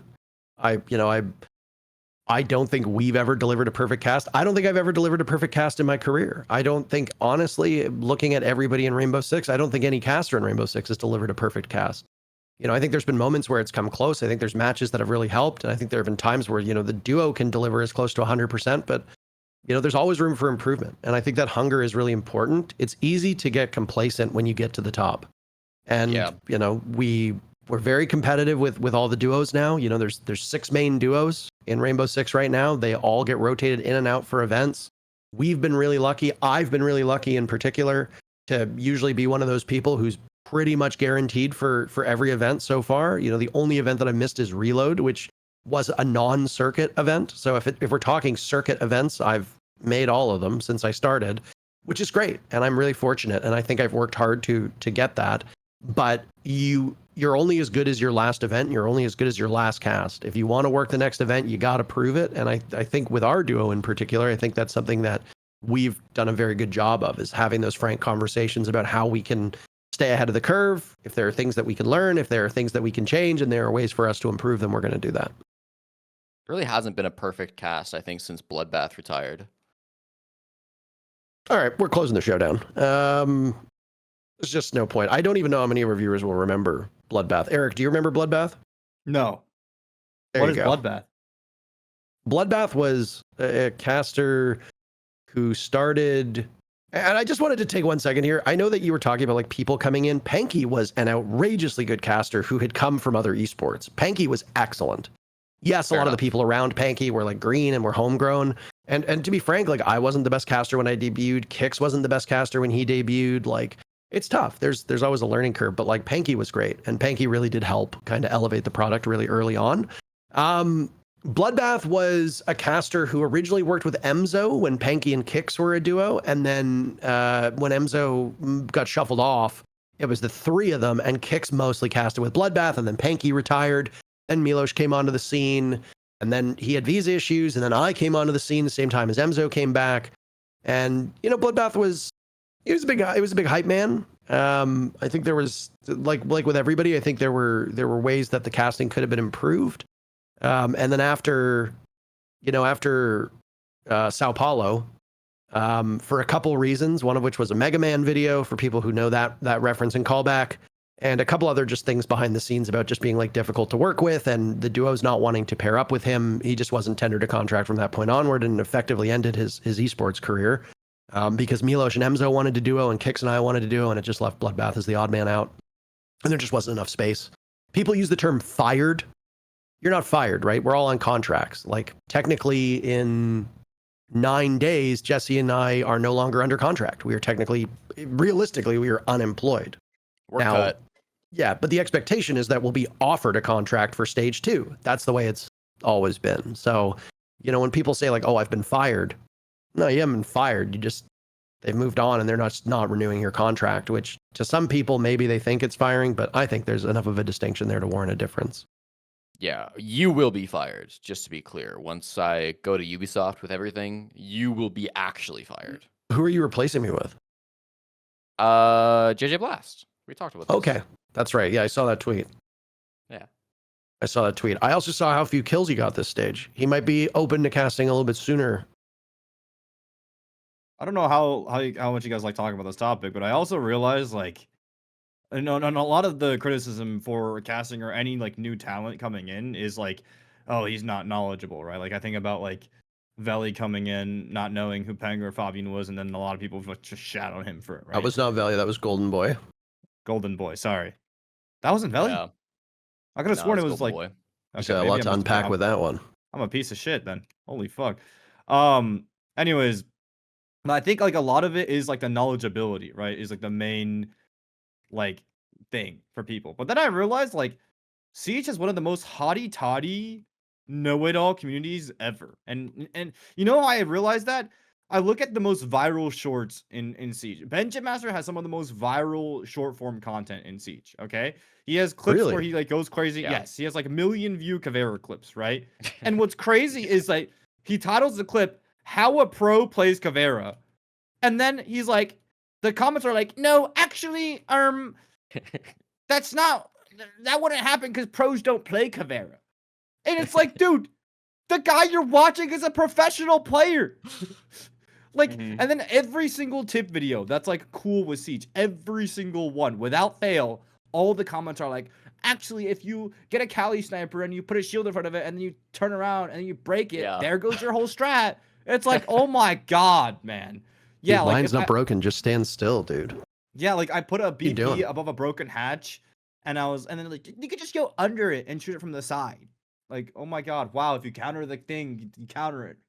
Yeah. And so I just realized like maybe, yeah, like the Siege community just is so like, I know it all and you know nothing. Yeah. It's always been like this and you don't know that. I think that's definitely like an attitude that exists and it is like a problem.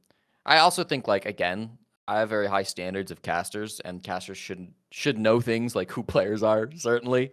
And if they don't, like, yeah, maybe it was a bad example. Getting shit on. No, but in general, right? Like, I mean, even for me, for example, like you go back to that surf play with the beeper that I miscalled on a cast a few months ago. Dude, that you pros covered miss that. I don't fault you for that Yeah, at all. no.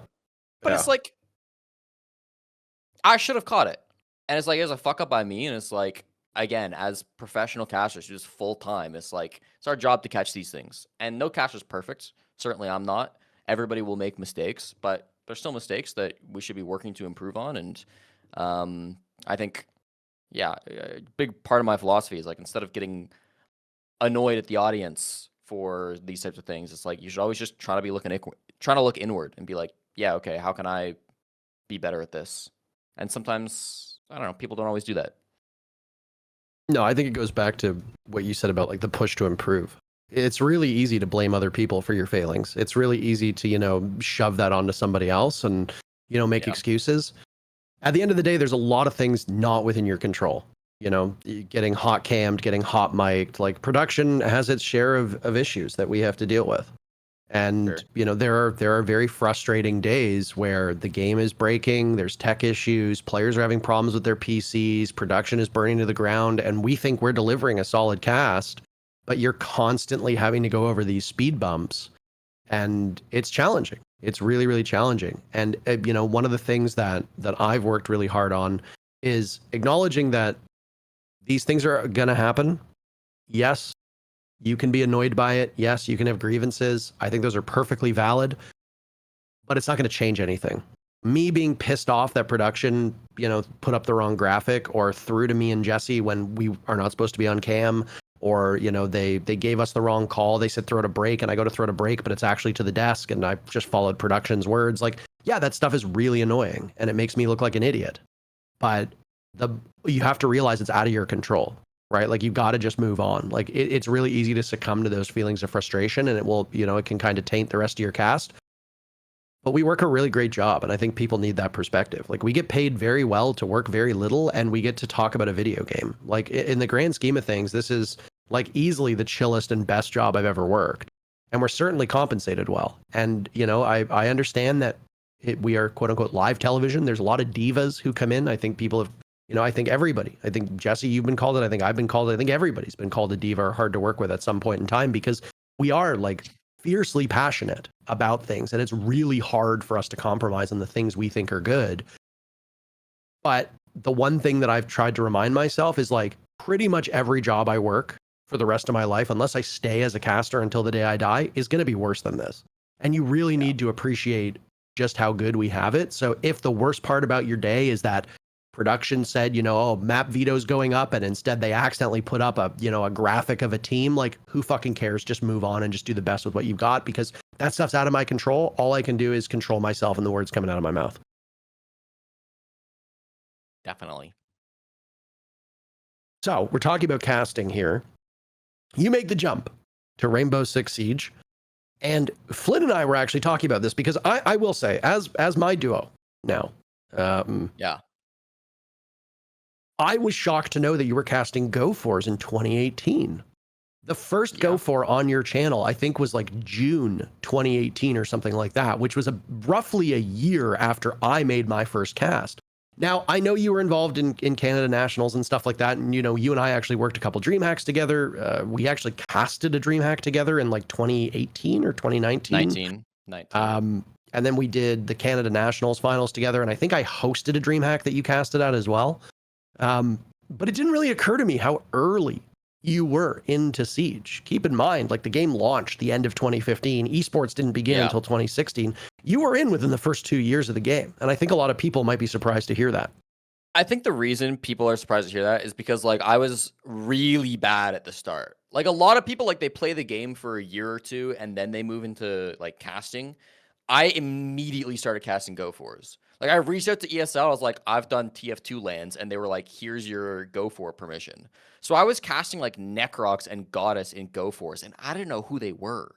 Like, I was a bad caster. Didn't Fett just say you should know the players, or was that you? Yeah, that was me. It's like, I was a bad caster, but it's like, that was many, many years ago, and it took me a long time. You're right. And it took me a long time. I think I was even like quite bad when I was doing Canada Nationals and DreamHacks and Challenger League. Like, it was I had a lot of growing to do from when I first started doing like Go Force. And like, yeah, I was in early, but I didn't have like the experience of playing the game or following the community when I started. I jumped into Siege and immediately was like, I'm going to try to be a broadcaster in this game. So that's why like I got in a lot earlier than I think people realize, because I had to spend a lot of the early years just being very bad and doing like random nothing tournaments. Well, You have to grind through it, right? Like on my first casting event was the Siege Contender Series to like 7 viewers. Yeah.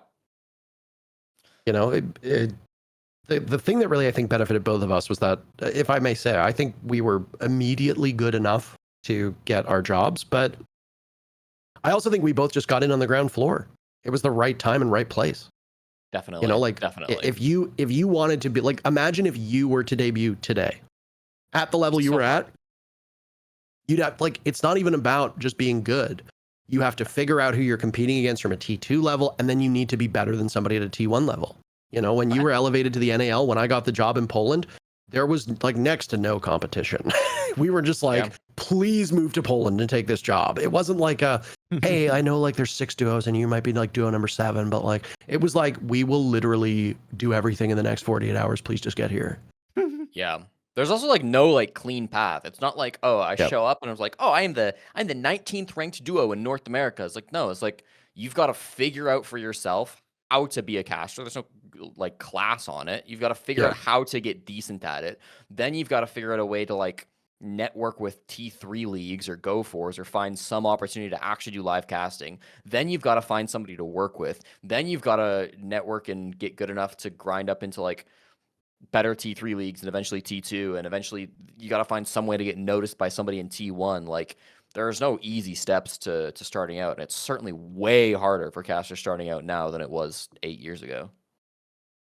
Yeah, like we had the path pretty clearly, right? Where it was like you had Go Force that you could do every week if you wanted to. CCS was huge. I guess Element 6 or Element 7 or Element 6, 7 or whatever it is right now even Element is hard to get into. Like, to be an Element caster, if you're starting from nothing, is like, that's a difficult job to get. CCS was too, to be fair. Like, I remember when I first applied for CCS, I didn't get it. Yeah, right? Like, I was like, hey, I'd love to cast for you guys. And Fluffy was like, you're still too, like, green. You can't. He's like, keep doing, like, the other stuff. I want to raise a thought experiment. Raise it. Where's the cutoff for when the buff of you would get a job because you had experience competing before? Like, is it like top pro? Is it like having gone to a major? Like if I don't know, like if Trav Mac was like, I want a desk job. I think he could get it if he was good on the desk. I think as long as you're tier 1, if you're like, hey, I really want to be on the desk, but you'd also need like some experience like speaking, right? Do you think the cutoff is tier 1 though? Like, do you think a tier 2 coach? I think it'd be hard to get a tier 2 guy in on the desk or something. Yeah, okay. Unless you oozed charisma and were just immediately good. I agree. Like, yeah, you'd need something else. Like, if Ricky or somebody wanted to make that jump, they'd certainly have an easier time than. What's the staff like consensus on that, by the way? Like, is it like unfair that like some pro league douchebag with like 0 knobs and be like, yeah, man, I'll do some desk, and it's like insta pickup and people have been grinding for years in like T3, T2? Or I mean, I feel like some people will get a little bit salty by it, certainly if they like lose their job to it. But I also just think that like having like a pro has years of experience as a pro player, and that is real relevant job experience to being on a desk or being a caster. Like, it's not the only thing you need other stuff along with it, but like, just because you've been grinding as a pro for a few years, that's not less than like grinding as a caster. Like, that's still real skills that I think most people respect bringing to a broadcast, and that a broadcast needs, frankly, at least in some areas. I've talked to a lot of people in other esports, and I will say, I can't speak for all Rainbow Six talent, but a huge portion of Rainbow Six talent are all very much on the same page. You know, prior to the flat rate system being imposed, like, talent would share rates, talent would share work, like talent would share like contracts, like advice, etc. We were very like one for all for one. And yeah, there were some outliers. There's some talent who, you know, kept things a little bit closer to their vest, and maybe they didn't want to play ball. And there have certainly been instances where, you know, aspiring casters have come in trying to undercut existing talent, and it has not gone very well. I think I said this in a couple episodes ago, or maybe it was much longer ago. There have been talent who've been blacklisted by Ubisoft because they've literally messaged Ubi and they're like, hey, like, I've got a lot of money, pay isn't really that big of a deal, I just want to work this event. And Ubisoft is like, you're undercutting existing talent, you're blacklisted by. And when I speak with people in other esports like Valorant, for example, Overwatch, there are really good examples of it. I've even heard it happens in Apex Legends. A lot of the talent are competing against each other and they are not on the same page. They don't tell each other their salaries, they don't tell each other their raises or their rates. They don't tell each other about content or opportunities, etc. It's very just like, I've got mine and that's it. And I've had other talent from some of those esports reach out to me for advice and for, numbers and guidance because they can't get it in their own esport. We've never really had that problem. I feel like I in particular have to be a leader, and I like to think I take on a bit of a leadership role because I've been around for so long. And with it comes, like a bit of clout and a bit of like ability to like leverage and sway minds and all that jazz. And my big thing is like, I want the broadcast to do well.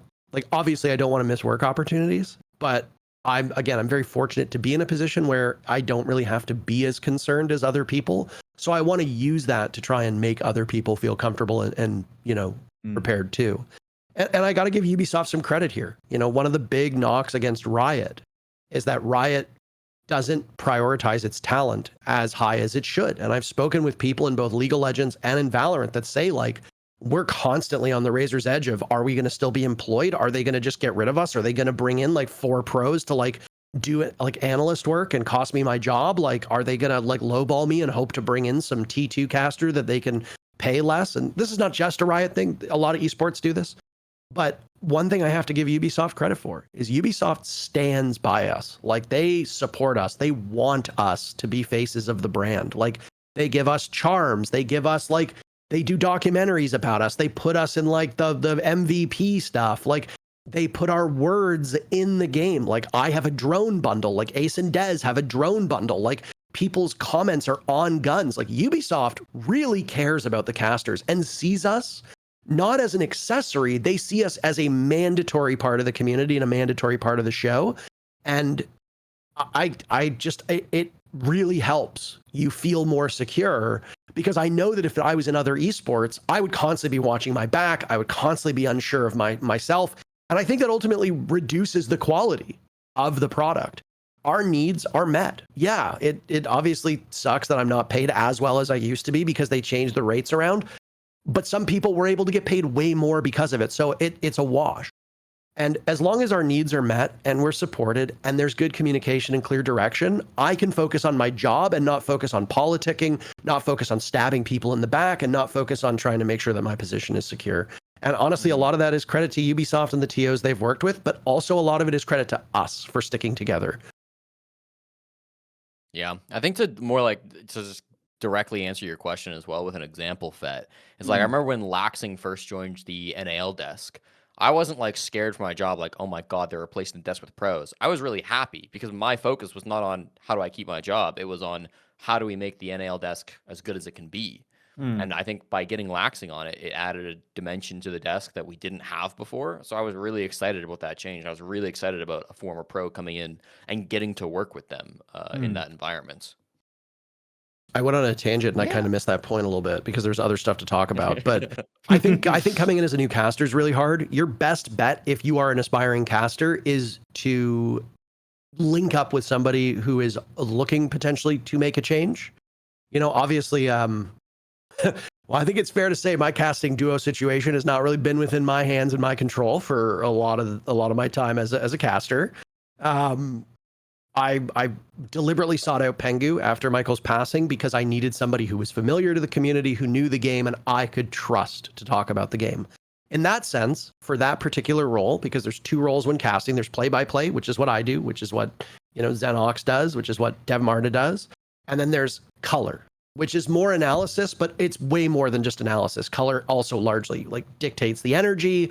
You're going to be doing like narrative, exposition, storyline stuff, numbers, etc. That's Jesse's role. That's Guz's role. That's Pengu's role, etc. So I brought in Pengu to do that because I needed somebody I could rely upon. You know, I didn't really have any desire to end the Pengu duo, but we had agreed that it would only be temporary.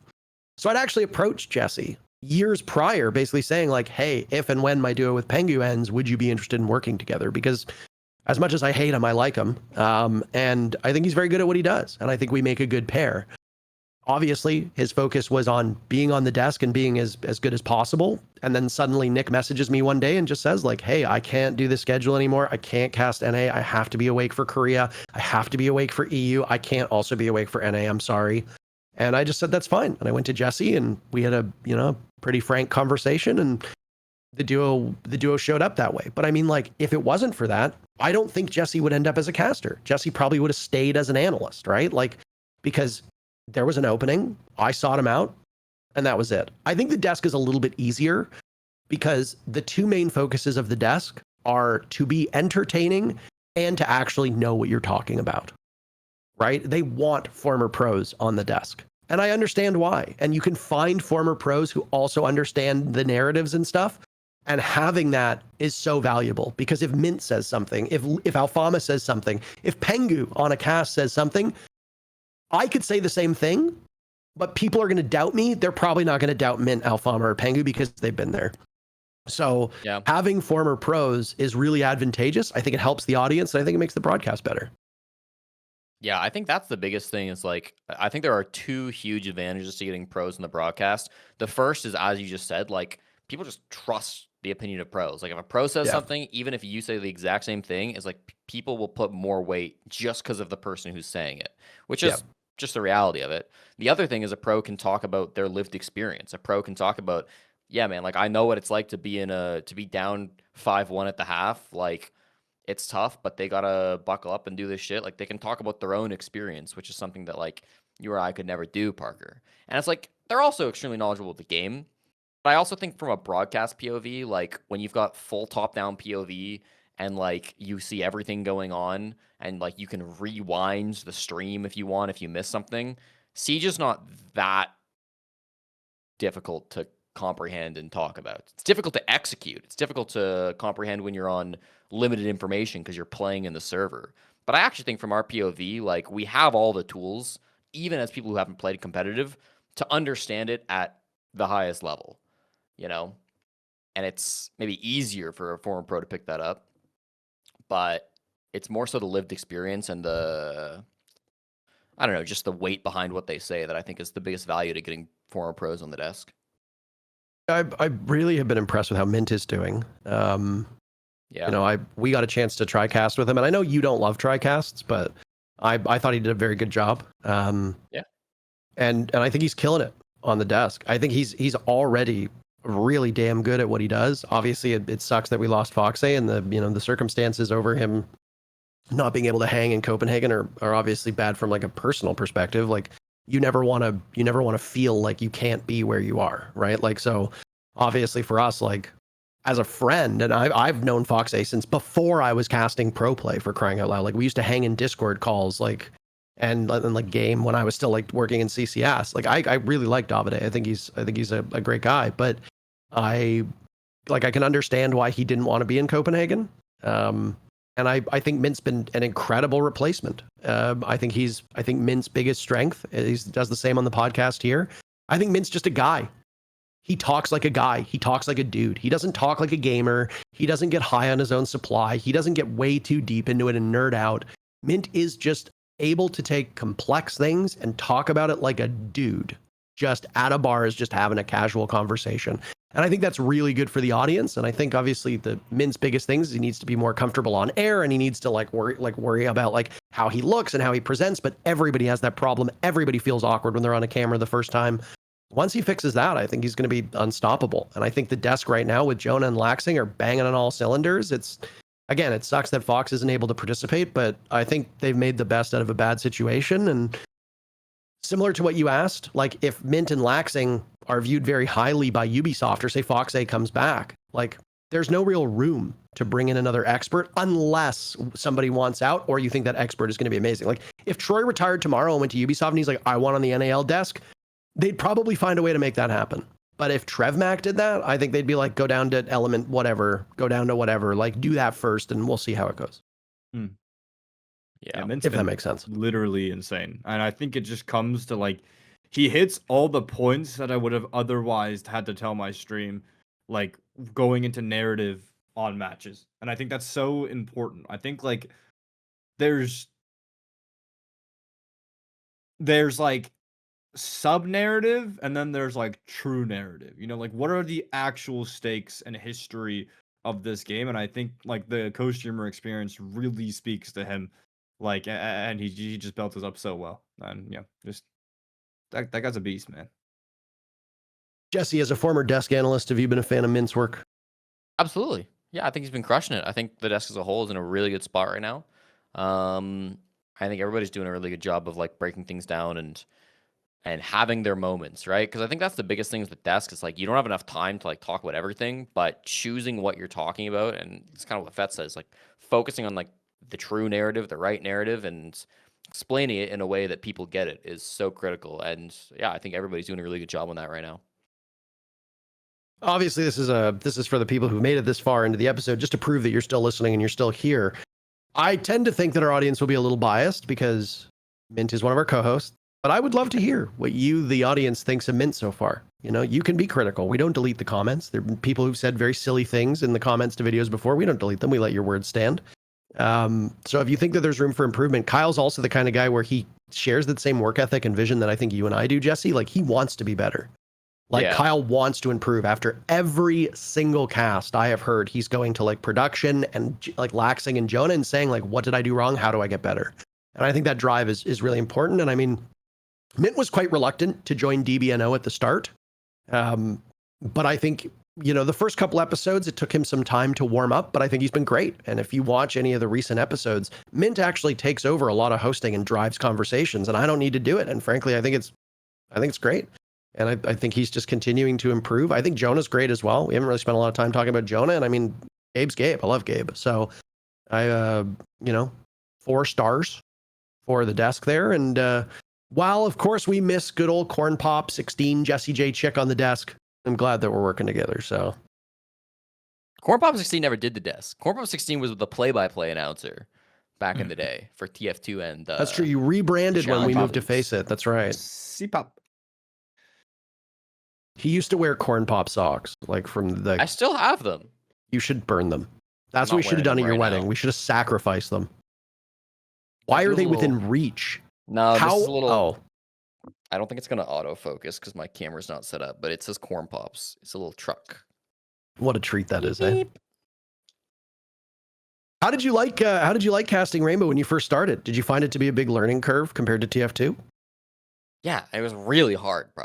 Like they're completely different games. Like TF2 is entirely mechanical, and Siege is like almost entirely brain. I feel it's like they're on very different ends of the spectrum. Where it's like TF2 is an extremely deep game when it comes to the mechanics and like what you're doing in the moment, and Siege's mechanics, like I just don't think are that deep compared to a lot of Hell games no. on the environment.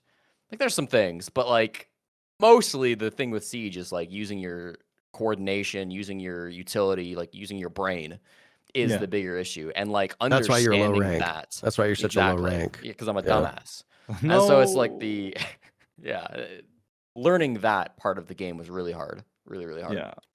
The tough part is also like the macro. I'm so sorry to like keep throwing this thought out there, but the macro of the game is so like is what it is at a high level. Like you said, like the gun, who wins the gunfight doesn't necessarily matter. You get like one of those moments where someone wins a crazy gunfight, maybe like once every 5 games, right? Like the actual esports part of it is the macro, right? And it's just so hard to like root for your favorite player because like that one round they're gonna be a shield walking in from the opposite side of the building, another round they're gonna be on Tachanka shooting fires, and another round they're actually holding a cut, and then another round they're actually on entry.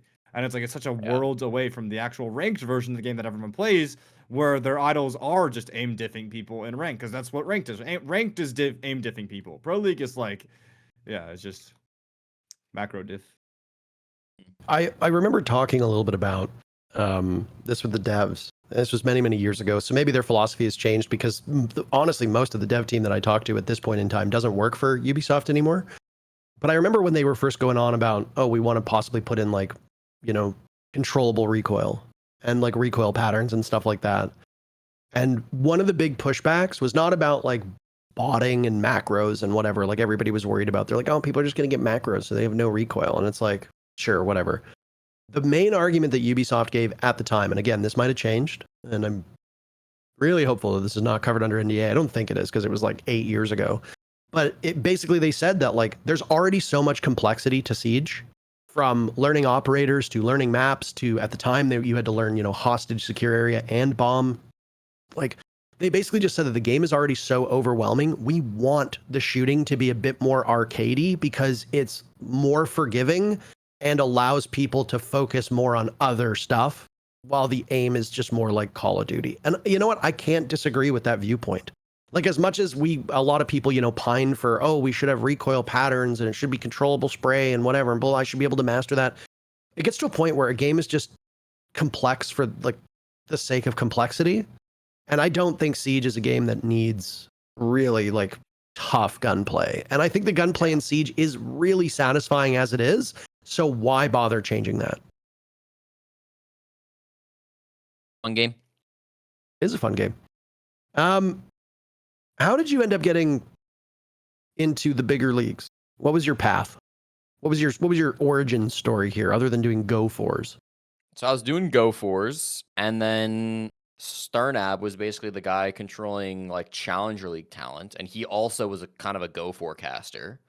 So he asked me to cast Challenger League Season 9, not as a primary caster, but to fill in for Stokes when Stokes was going to be busy doing USN, because they were going at the same Poland, time. yeah. And Yeah. Stokes was hired for both of them. And it turned out that Stokes didn't do a single day of Challenger League because USN actually paid him, where Challenger League did not. And also, that was in-person cast with like Veli and Blue versus being online with Man Pants Live. And so I talk ended about up Jared like that. I love Jared. I love Jared too. He's actually I the love best. Jared. Man Pants Live. That's a name that very few people will remember. I love Jared. What a great dude.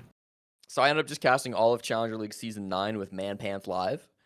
And then around the same time, Flynn was deciding talent for Canada Nationals, and I think Flynn had reviewed my application for CCS, I think is what happened.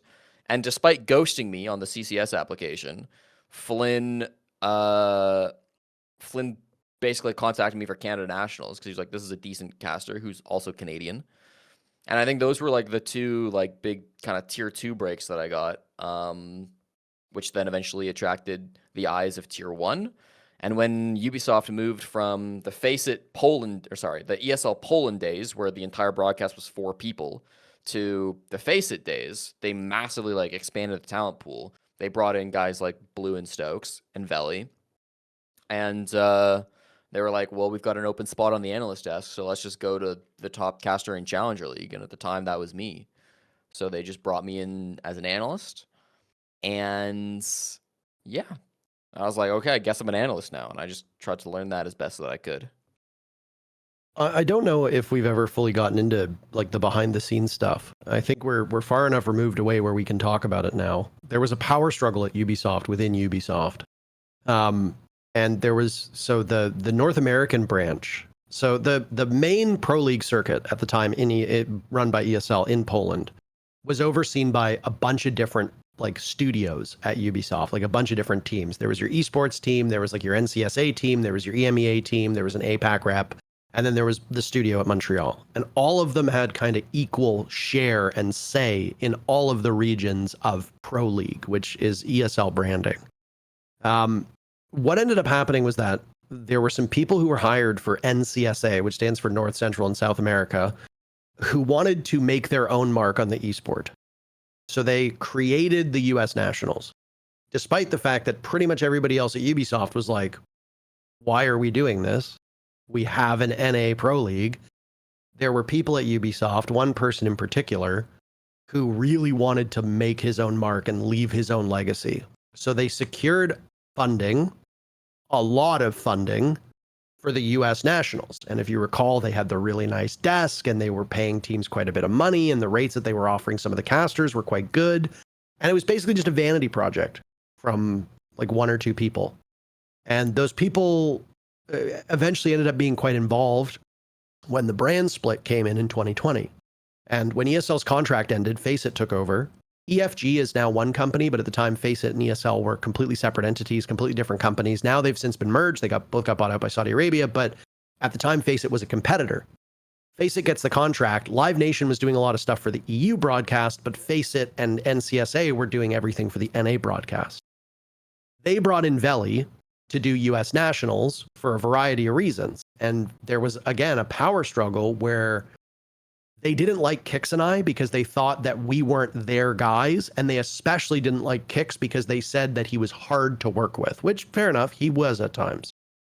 They wanted their own people to do the NA League.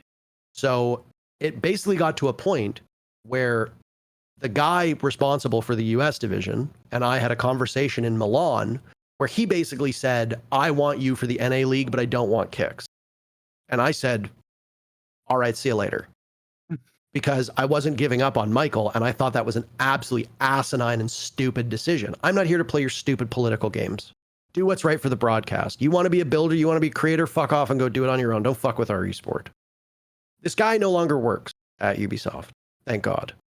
But he was very dedicated to pushing his own people. Blue and Stokes were his guys. Veli was his guy.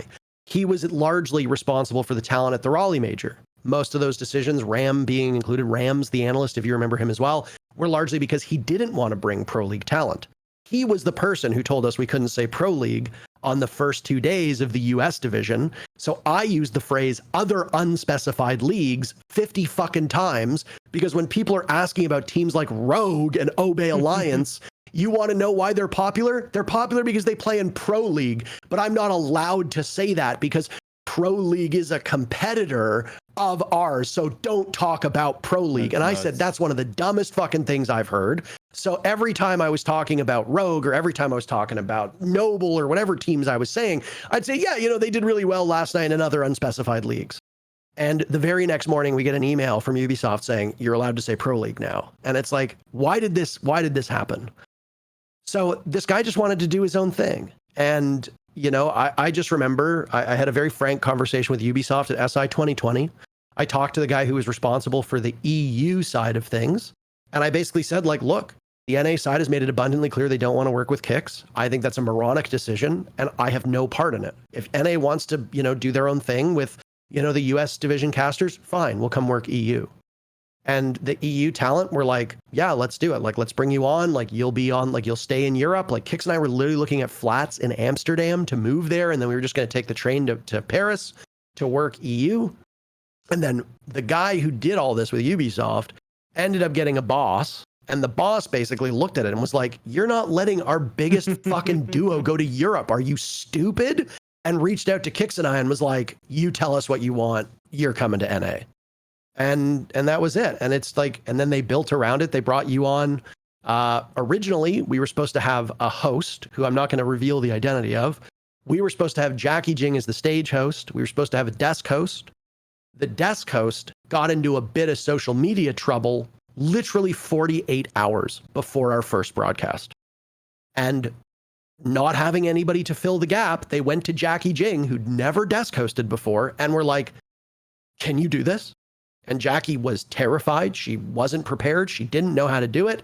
I think she did pretty well given the circumstances, but she was brought in as the desk host, which pissed Veli off because Veli really wanted to desk host, but they kept Veli on as an analyst with you. And I think the desk was quite good. It was entertaining. You guys had the bit with the cat. You did your little thing with the measuring stick or whatever. I think the desk was very entertaining. It was very raw. And, you know, we made it work. And then we did it all in the backdrop of COVID. So... yeah, the early desk days were crazy. When you say US, do you mean USN or US like state like pro US like what do you mean US division like when it was like countries like country pro league? No, so we had NA Pro League, we had EU Pro League, we had APAC, we had Brazil. They created a like separate league divorced of the main circuit called like the US Nationals, and then they had the grand finals in Vegas so, back to back years. USN like yeah. Okay. Sorry, I think I said USD. Yeah, it's USN. It's the terms changed like every year. It was very annoying, but yeah. So like US Nationals, they didn't want me to be involved in US nationals because I wasn't American. And I was like, what the fuck does it matter where I'm like, there was one day where Milos and I casted it and they didn't like that we talked about things that weren't America. And I'm not joking. That was an email we got, was to talk less about other countries. And I was like, this is a joke. Like, Jesus. and again, this all came from one person who no longer works for Ubisoft. And I don't wish that people get fired. But I can't help but smile when people leave on their own accord or do get fired. You know? Watch. It's not even a hate watch. It's like I don't have the energy and the time to hate people. It's just, why are you making all of our jobs needlessly difficult? And you're only doing it for vanity and ego. It's like there's no real good reason. Why do you want to have a US division or US nationals competing against the NA Pro League? They're the same product. If you don't like where the NA Pro League is, fund it more instead of creating your own little vanity circuit. So anyway, that's what got a lot of people jobs, and you can't fault it. Was it a hard learning curve working for Faceit and working that early desk? Yeah, that early desk was, I mean, you called it good. I don't know. I think we had some moments. We also had some huge mistakes and issues that we had to work through. And I think honestly, my entire time on the desk, it was kind of a process of working through issues. And I don't think it ever got to the point where I would have liked it to get. But yeah, I mean, it was a huge learning curve, of course. It wasn't, I honestly think it was less of a learning curve than like Canada Nationals was.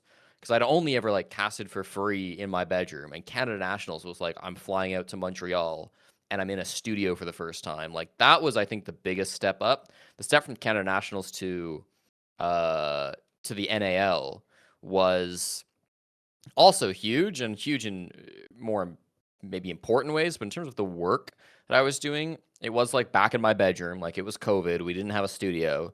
So it was kind of like more what I was used to, but just the fact that I had to be an analyst now, and the fact that I was working with, as you said, Jackie Jing, who didn't expect to even be a desk host at the beginning, Veli, who didn't really want to be an analyst at the beginning, it definitely, and me, who had only ever been a caster, like I hadn't really done analysis work, and a play-by-play caster usually at that. It was a weird desk, and certainly would not hold up to the standards that I think the desk is at right now. But it was also the first desk that Rainbow Six had ever had for like regional leagues. We'd had desks sparingly at majors, but this was the first time that they had been like, all right, like before me, there was no full-time analyst because that just couldn't be a position because there were no analysts for regional leagues. We would have desks at live events, and that would be it.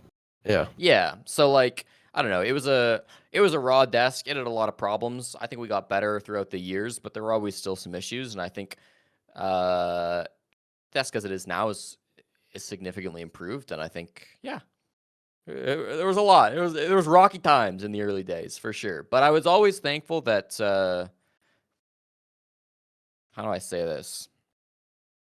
I never got too much shit. I never got as much shit as I deserved. I never got as much hate as I probably deserved because of other things taking the spotlight. I think the obvious state of the world played into that too. Like, sure. You know, like I think for people who are younger, I don't think you can really accurately describe how rough the first probably 6 months of the COVID lockdowns were for like the whole world. People didn't know what was coming. There was so much uncertainty. Like people were hoarding toilet paper and water. Like you couldn't go buy groceries because people would literally like create like doom bunkers. So in case like the world fell apart, it was genuinely quite scary. And the uncertainty, I think, played a big part where it was really easy to succumb to negativity because of the state of the world. I think a lot of people were looking for positivity in every single fashion. And you know, I noticed that there was a lot less negativity around the casting as well, and a lot less negativity around the league. And I think it's just because the whole world was so doom and gloom. I think people were desperate for positivity. I also think, like, as a whole, the esports stepped up in so many other ways. Like, the Faceit days compared to the ESL days, like, they blew them out of the water. Like, as Yeah. rough of as a product as I think the early Face It days were, they're still way better than the ESL days, where it's two guys doing everything in the same studio for the whole show. Yeah. So I think when so many other things were getting better, I think that was also an easy way for people to stay positive, and not. I don't know. It was just a step up from what they were used to, and it'd be a step down from where we're at today on the broadcast. But I think the context of the scene played a big part in that for sure. Yeah, Yo, Face It was a huge leap forward. Would you like to speak there, Mr. Mukbang? Yes, and yes, I would like to do a call to action. If you've reached this point and you want to call me out for eating, just to let the comments know that you saw me eating. You got to the part where Fett eats. It's a canon event. Yeah. Was Face It the LAN League? Was that Face It or was that ESL? That was Oh, Face It. okay. Yeah. Okay. Yeah, they In dumped Vegas, yeah. Yeah, that was when Pro League salaries were good, man. That's the part that I knew. I didn't know anything on the production side. I knew the Pro League salaries were good because they were giving them a stipend so you could buy houses. Mhm. And then sadly, that LAN League never came to fruition, at least for an audience, like a live audience. Which was, like, I actually wanted to ask, like, do you think if Face It throws all that money to have a LAN League and then you actually, like, COVID didn't happen and then people actually were able to go and watch, do you think things would have stayed that way? You know how like League of Legends is like LAN kind of, like everyone like drives in a van to the play stage. Like, do you think things would have stayed that way, or you think no matter what, it would have gone back to going online? I feel wanna like that's take like a this? huge. Sure. I mean, I can take it first. I feel like you're gonna have a better answer, but I'll put a quick one out first. I think it's a huge like question mark. Like, if COVID never happened, where would Siege be? Is essentially the question. And certainly, like in the early days, we would be in that LAN league. But I also like COVID was great for esports in general. Like Viewership went exploded. way Yeah. up. Like everybody was playing video games. So if you never have COVID, Siege as a whole is probably smaller today than it would have been, or it would have been smaller than it currently is. And so I think probably at some point that LAN league still would have gone away, and we would have had to scale back to today, because like the reality that we're in right now in a post-COVID era is that everybody, but specifically in esports, are trying to cut back on budgets. There's no longer playing with free investor money. Like there's some free Saudi money, but like mostly people are trying to scale back and make this affordable. And I think no matter what, COVID or no, that would have come eventually, and it would have taken away the LAN league as it did. Yeah, I think COVID disproportionately screwed us, because we were like, our trajectory after SI 2020, we'd set new player number records, viewership records. Obviously SSG NIP was a great final. Like there were a whole bunch of orgs coming in. The ESL contract was up. Face It was coming in with a lot of money. Live Nation was also involved with a lot of money. Ubisoft had dramatically increased its budget. The game was in a really great place, and we were just like, the sky was the limit. And for people who don't know, I've mentioned this a few times on previous shows, but in case you've missed these comments, I can repeat it. Basically, all of the teams were moving to Las Vegas. There was a little studio on the strip in Las Vegas that Ubisoft was going to rent. They were going to turn it into an arena. There was going to be seats. You were going to have a live audience. All the teams were going to play. The casters were going to be on site. So all of the NA talent was going to move to Vegas. It was going to be run out of the Face It studio in Los Angeles, but everything else was going to be in Vegas. APAC was going to have a super league with all of the teams competing in the same situation on LAN in Japan with the casters there. Europe wasn't going to have a LAN league for the first year, but I think it was the idea to get them a LAN league for the second year. Obviously, COVID slammed the brakes on all of those plans, and everything went online. All the teams moved to Vegas, but they couldn't really do anything. Eventually, they started playing from the esports arena.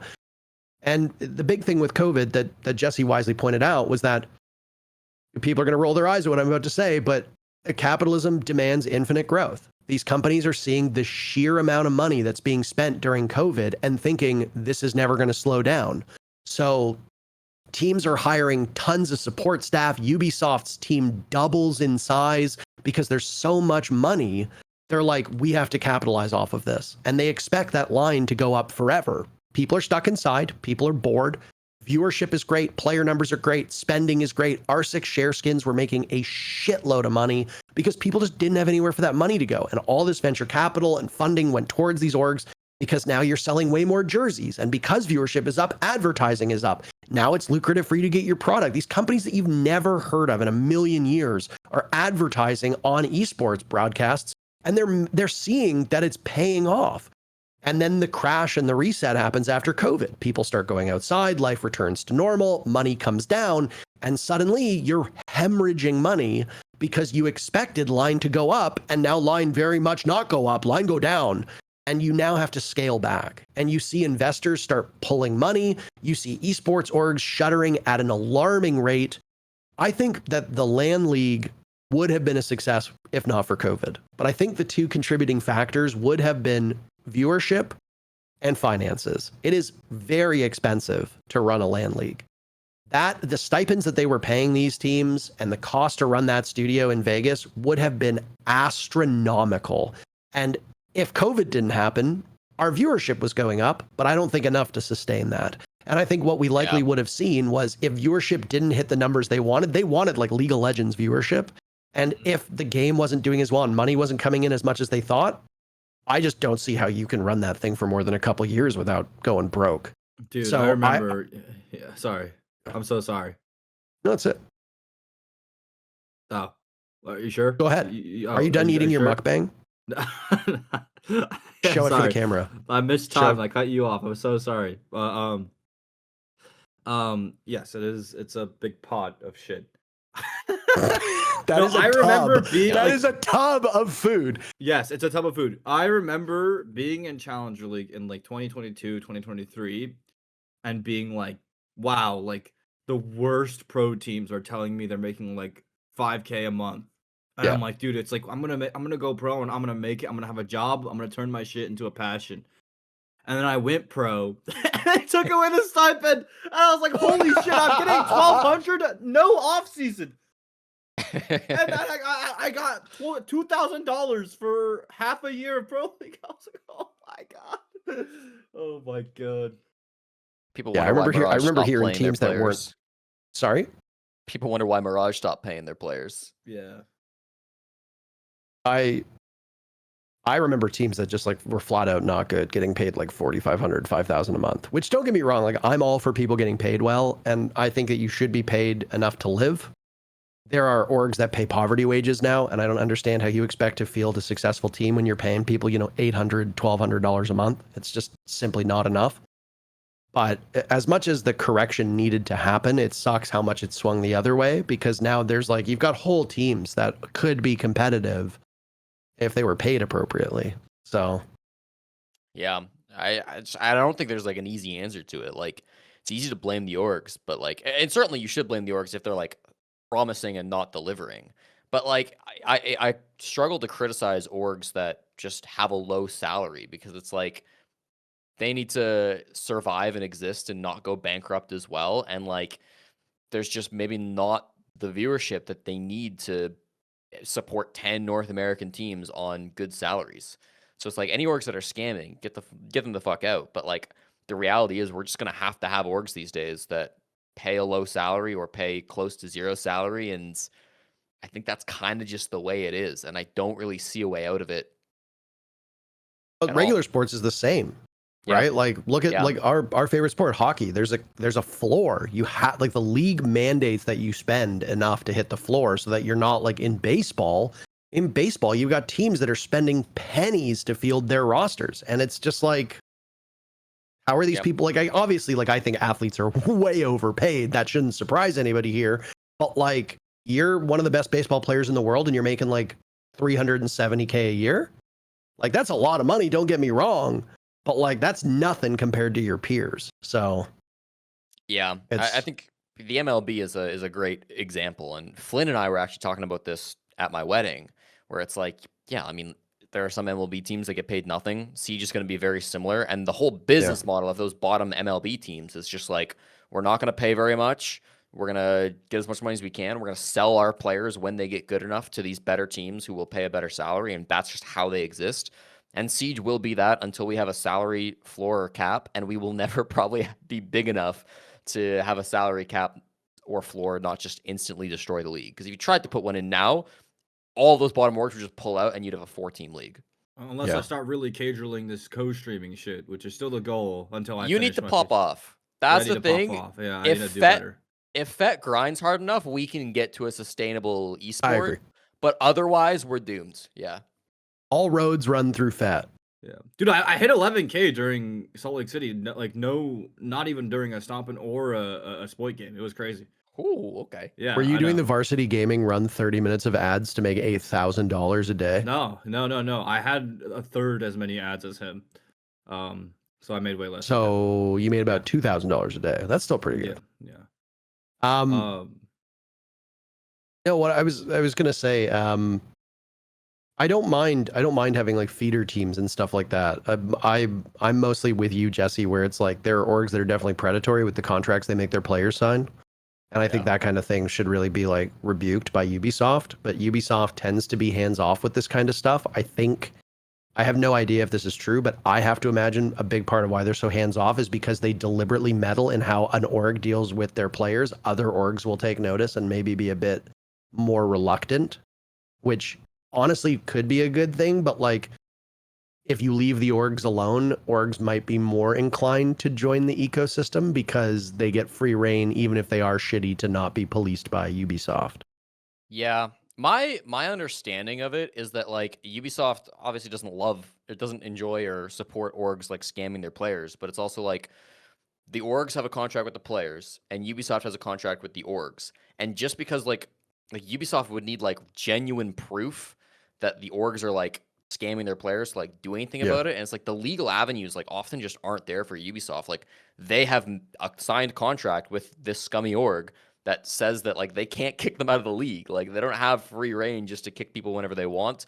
Certainly not just for shit that's being spread on Twitter. Like I don't know the details obviously, but I think for Ubisoft to actually take action against an org, they need like quite a high bar, and that's like just something that they struggle to get, I think, in many cases.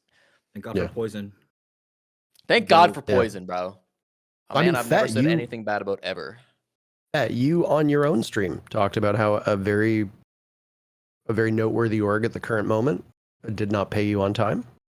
You did a stream about it a couple months ago. Yeah. You know, like I had late payments from Mirage for something completely unrelated that I did that didn't involve like Rainbow Six Esports. It was some content that I did. Like I don't know about you, Jesse, but like we've all, like I think a lot of people in this industry, you harder pressed to find somebody who hasn't had payment issues than to find somebody who has. So certainly. Yeah.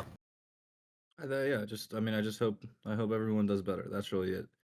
Because like a Jinxie recent like talk of the town somewhat has been Jinxie wants to start his own NA org and enter Pro League. And the main thing I told him was just like, I just hope you like really.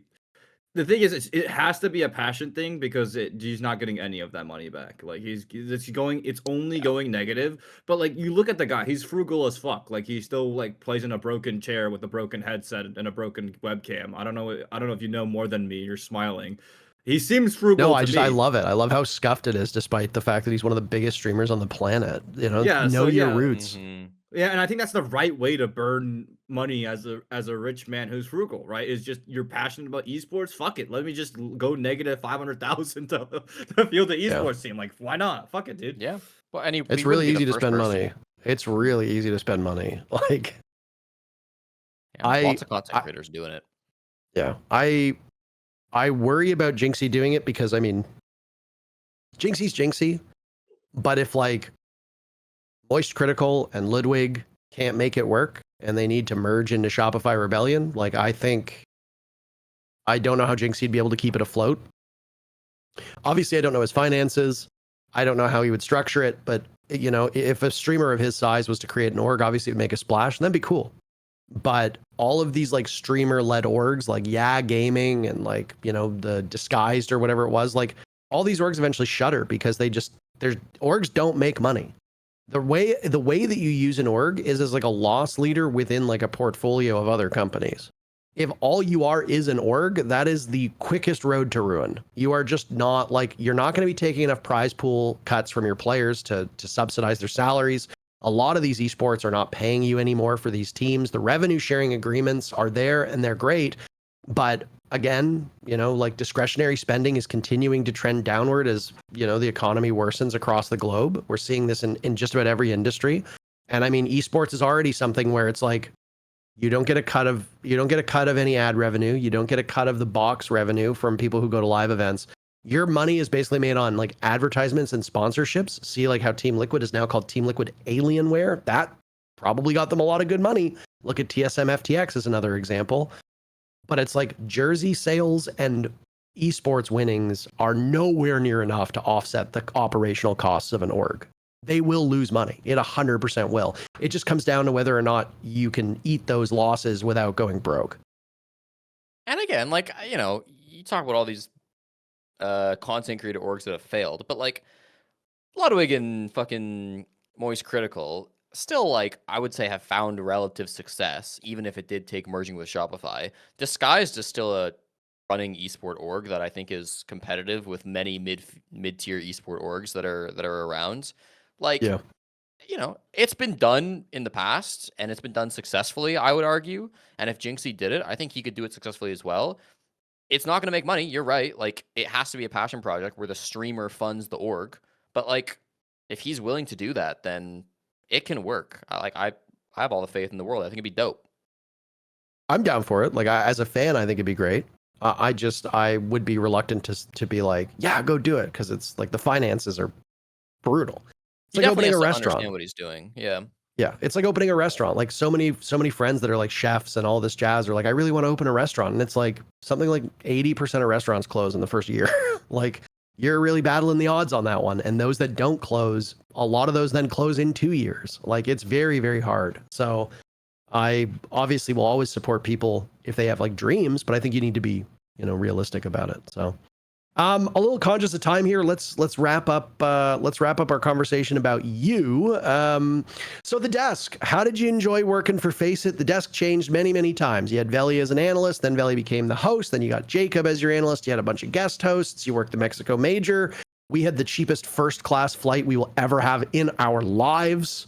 We flew to Mexico City in the middle of COVID, and it cost $100 to upgrade from economy to like the laid down pod first class. And we were like, this is the easiest $100 I've ever spent in my life. And then they just kept serving us champagne, and Jesse tried to play Civ on his giant laptop, and the plane would not charge it. So,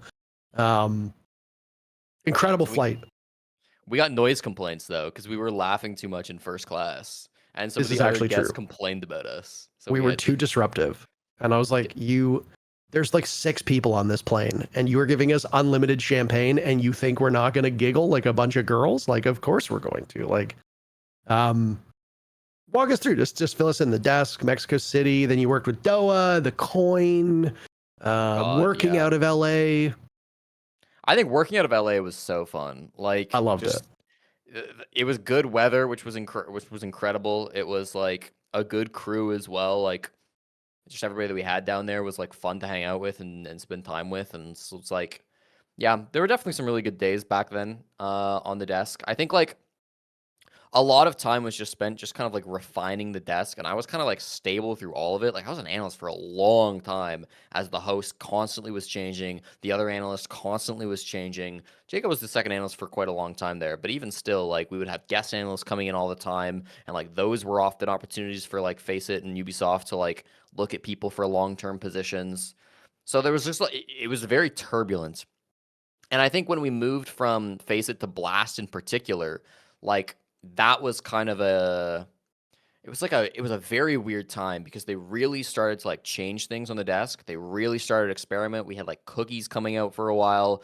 We had Janiro. Like, there were so many people, and some of them good people who ended up sticking around. So, like, don't get me wrong, but it was just a constant like parade of people on the desk to work with, which I found like quite frustrating, because I felt like I had no input in it. Like, nobody ever asked me like, hey, what do you think about this guy to work with on the desk, or this guy to work on the desk? Like, it was just Blast throwing people at the desk with me. And I was like, okay, every week we got to start from scratch. And I felt a lot of people on the desk did not really get a fair shake either. Like, they'd have a rocky first week or two, and then you'd never see them on the desk before. And I'd be like, well, this person was easy to work with. They had great potential. Like, maybe they had some issues, but then they like never got another chance to come back. And so I think by the end of it, like, there came to be a few frustrations there, and it came to be. We also just like were being hit with budget stuff then too. Like I remember watching like Valorant desks and being like, "Holy shit! Like this is peak. Like these esport desks are really good. The segments are incredible." And then going to Blast and be like, "Hey, can we do some of this?" And they'd be like, "We can't. Like we just don't have the technical capability. We don't have the budget. We don't have the time." We And don't so have the like, people. Yeah. yeah. And so like, I think a lot of the passion that I had for the desk for getting better at it and to improve it as a product got like sucked away a bit at the end just because of all the restrictions and all the changes and all the things that I felt like were completely out of my control. And that was a big reason why like I eventually did want to move into casting, because I just felt like it was something I had a lot more control over. Like if it's just you and I know Ubisoft is unlikely to throw new duos at me. They're probably not going to cut you to replace somebody. So it's like I knew there was going to be stability there, and I knew like at the end of the day it was our product. We don't have to worry about if there's going to be somebody who can make a replay package for us. Like the game is going to be on, and we have full control over what we want to say during that game. So it was, yeah, it was an opportunity to move into something that where we take a lot of control back, and my efforts could have a lot more of an impact on the final product quality versus those end days in the desk where it just felt like we were very limited in a lot of ways. I think one of the big misconceptions that viewers have, and I think aspiring analysts and casters also have this, is that people think that the analyst desk is for analysis. It's not. It's largely for entertainment and for driving storylines. There is analysis that happens on it, but if you really want to be analytical, you become a color caster. You do not become an analyst. You have a 40-minute map where, if you think about the way Siege works, if we play 12 rounds, there's maybe 7 to 8 minutes of action. All the rest is discovery, droning, prep phase, setup, execute, etc. If you really want to show off your stuff and show off your ball knowledge, you don't go to the analyst desk. You become a color caster. You have so much more time to dig into a match and be analytical and cut up what's happening in front of you as a color caster. And I'm certain you knew that ahead of time, but I think a lot of people mistake the roles. Yeah, I agree with everything you just said, and like certainly the art That's of a being a first. good person on the desk is being able to figure out what it is, the one thing that's most important to talk about, because you can't talk about everything. You have to distill it down. But I also felt like when I moved to casting, I didn't do it with the intention of like, finally I get more time to like show my ball knowledge. Like Yeah. a lot of what I try, like I felt like when I was getting into casting, a lot of colors, like all they would try to do was just like explain every round. Like the round would end and they'd be like, well, this is why this happened and this is why this happened. And like sometimes they were wrong, but like most of the time, even if they're not wrong, it's like a lot of it is not that interesting. And I tried Yeah. to, when I became a caster, to find a better blend of like sometimes we're explaining things if it needs explaining. If there was something that the primary observer didn't catch, if there's something the play-by-play didn't mention that was important, certainly go back and explain why that team won that round, especially if you can like use your top-down POV to see stuff that the stream is not seeing. But if it was obvious, like if it's a standard execute, or maybe it's like some guy just like popped off and hit some crazy shots and it's genuinely not that deep, I'd rather spend that time like hyping up the player, going into the storyline a little bit, telling you a bit about that player, where he's from, what he's been up to, his history, his age, all that stuff. Where he's from, if it's an island, like the important things. Yeah, and it's like maybe it's a little bit less analytical, but it's still, I think, driving the broadcast in a more interesting direction. And that was kind of like one of the most exciting things about moving to casting, was I felt like there wasn't a lot of that going on. Like there wasn't a whole lot of like explaining the storylines and like introducing people to these players on the broadcast. And so I really tried to like push with that. And a lot of time instead, I think color casters were trying to force in boring analysis that just didn't do much to elevate the product. That's interesting. I this is all very interesting to hear. Like I think that's actually like the like I would say like that's the desk job, right? Like I'm gonna be real. I am not interested in hearing an analysis after a game's over, but I'm interested to hear the stakes of what just happened and then the stakes of the next match. Why should I give a fuck and even watch this next match at all, right? And then like you tell me like, oh, this team's never lost on this map, and then this team picked it against them, and there's this on the line, and this is a real big test for this other team. I think that's sick. I think that's sick. I also, it's interesting that you say that because I actually take an opposite approach to my breakdowns, where my philosophy, and I don't mean to say one way should be one way or the other. I'm just giving a perspective here in case you find it interesting, just in case, Jesse. Yeah, do. Yeah, so the way I approach it is actually, I think too much of labeling things as good or bad, like, is actually a little harmful for me, at least. Like when I try to do stuff, so I actually try to keep it more analytical when it doesn't need to be good bad. And I know you didn't try to say that, but I think what often a lot of other casts default to is whenever a team loses a round or wins a round, they immediately try to figure out, why is losing team what they're doing? Why is it a problem? Yeah. What is their Yeah. problem? They have an issue. What is their problem? What is going wrong? What is wrong? Everything's wrong. And I'm like, whoa. They might not be doing too much wrong, honest to God. It might just be, like within the round, they just got outplayed, just for a round. Sure. So, I actually try to stay very analytical in that sense. But I do agree at the beginning of a game, I think that's the perfect gap where when I do my intro, where like it's like this team versus this team, everything on the line, new player just came in, he's fucking been shocking everyone. Here we fucking go. Fortress, bing bang, bada bing. It's like, yeah, Well, I think I agree with you 100%, but I think we're using the word analytical maybe a little bit differently because that's also what I want to avoid. Is like I don't want to after every round just be like, oh, they did this, they should have done this, that's why they lost. They should have done this, that's why they lost. Especially when it's really basic stuff, because it's like Siege is such a complex game. There's always going to be something you could have done differently to win the round. Yeah. Like there's always going to be something that you can nitpick.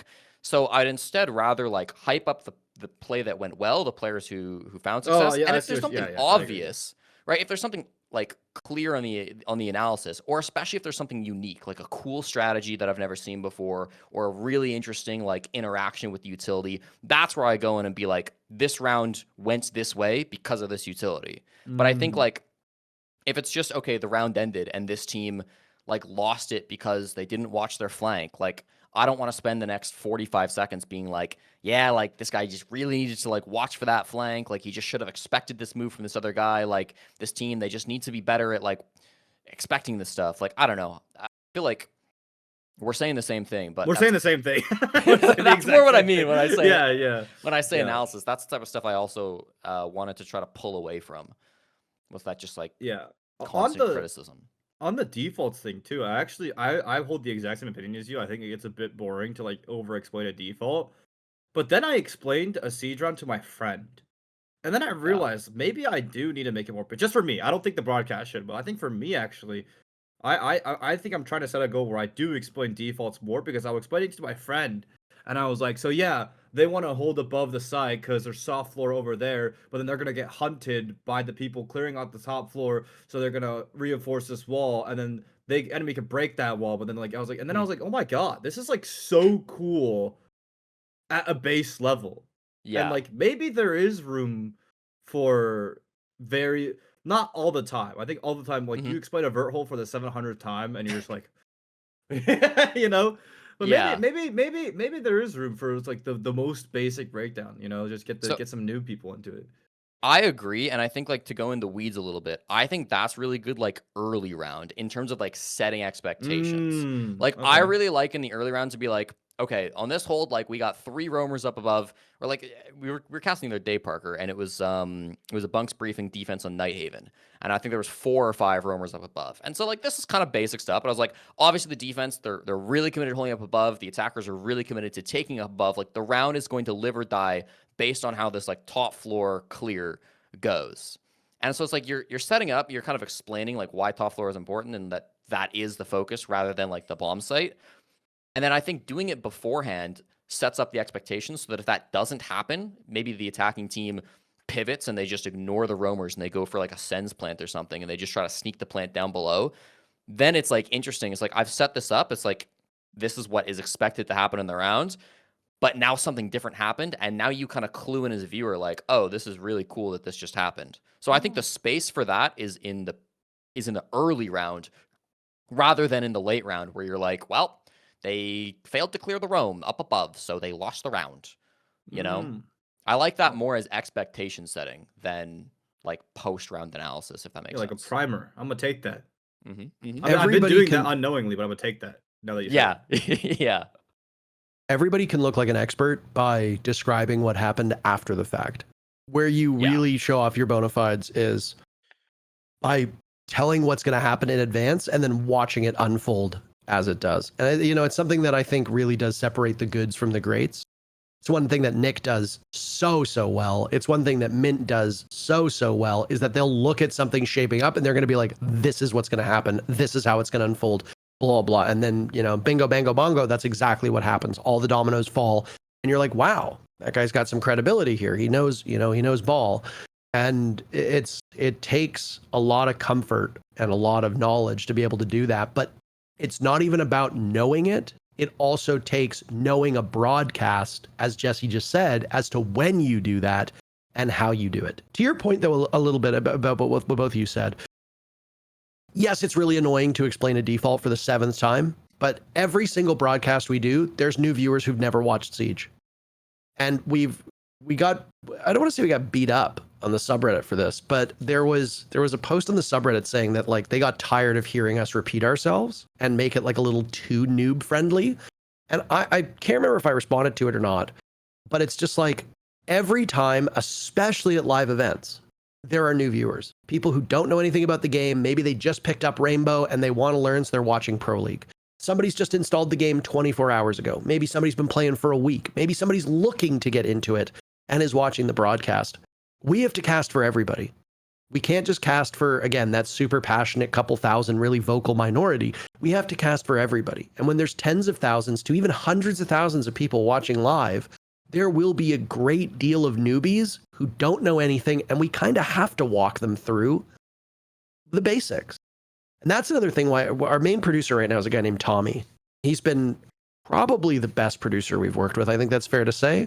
He's excellent. He's based out of Copenhagen. Awesome dude. He's given Jesse and a lot of really good feedback. He comes from traditional sports broadcasting. And one thing that he likes that we've been all kind of doing a bit more, and Jesse and I in particular have been doing, is stick to a couple points, reinforce those points, drive them home, but then also talk about body language, talk about mental, talk about like the stuff that normal human beings can relate to from a non-gaming perspective. Like, Shaiko loses an engagement and you see him slam his desk and put his hand on his head. You don't need to know Rainbow Six to know that he's pissed off. Talk about that. It's accessible. And whether we're explaining a default strategy or talking about player like emotions, you need to be accessible for a significant portion of the viewership that doesn't know the game. Question. Yeah. This is a lot of good information for me to take for feedback from my broadcast. I'm being real selfish right now. So for you guys who have done on the mental thing, because one thing I think I struggle to convey currently is like how much pressure these players are truly under to basically gamble a prediction on what's going to happen at a moment's notice, right? And I fail to convey that. I'm wondering, so with your guys' experience, when and how have you guys found like in a round to be the best way to convey that? Because sometimes Shaiko will make a really bad blunder, right? But it's a bad blunder in the context that he can make 3 decisions. He has to choose one now. And it's like, pray to God. And the stakes are higher than anything else. And I want to sell it more as a, like, you're trying to drive a fucking 300 miles per hour F1 car and you crash it, as opposed to you lost a tic-tac-toe game because you forgot to put a circle to block that enemy thing. Like, because to my viewers, he's like, this guy's such a fucking dumbass. He missed his C4. Like, really? With 1 second left on the plant, he missed his C4. What a terrible, washed, horrible player. And I'm like, dude, no, it's just so stressful. Yeah. I don't know how to, I don't think I have a perfect answer. I think this is a really difficult thing about the job, and I wish I had like the perfect answer for you, but I don't. I think the main key thing is to not fall into that trap that most fans will fall into and be like, you see a mistake and you just go hard on like shitting on this guy, like, oh, like what is he doing? Like, obviously it was such a bad play, because like you're right, they're taking calculated risks, and sometimes those risks don't pay off and they look like idiots. the key thing that I always try to keep in mind is like these guys are the best at what they do in the world. And even if what they just did looks really stupid, there's probably a good reason why they did it and a good, a gamble that they made and a calculation that they went for. So I try to stay away from that. And I think like you just kind of have to, like, I feel like you just kind of have to focus on the good of it. Like you highlight the other side, the other team, what they successfully did. And then you kind of just go back at the end and you're like, that play from Shaiko, like, looks kind of tough, but I see what he was going for. He thought that this might happen, but it didn't. I don't think it's something that like right now we focus too heavily on, and maybe we could focus more on it, which would make it a more interesting broadcast. But it's a tough topic, I think, to approach for sure, because you do not want to fall in the trap of just like shitting on somebody for taking a risk that doesn't pay off. Yeah. It also loops back to the conversation that you actually started off with when we talked about casting, which I think every single Rainbow Six caster watched our episode. It was very flattering when you and I were talking about like negativity in casting, Fett. And I think that it's easy to look smart by condemning what people do. It's a lot harder to look smart by predicting what's going to happen, right? One thing that Jesse and I have worked really hard on is to not be quite so negative. There are still times for criticism, but it goes back to the question that I always ask, which is if we are constantly criticizing players every single round, what does that give the audience to think about the caliber of our esport, right? Like, if all we're doing is being negative, you're going to come away from a broadcast being like, wow, all these guys suck. And it's like, that's not what we want. We want to give people an answer to the question, like, why is this going so well? And why should you care about these players?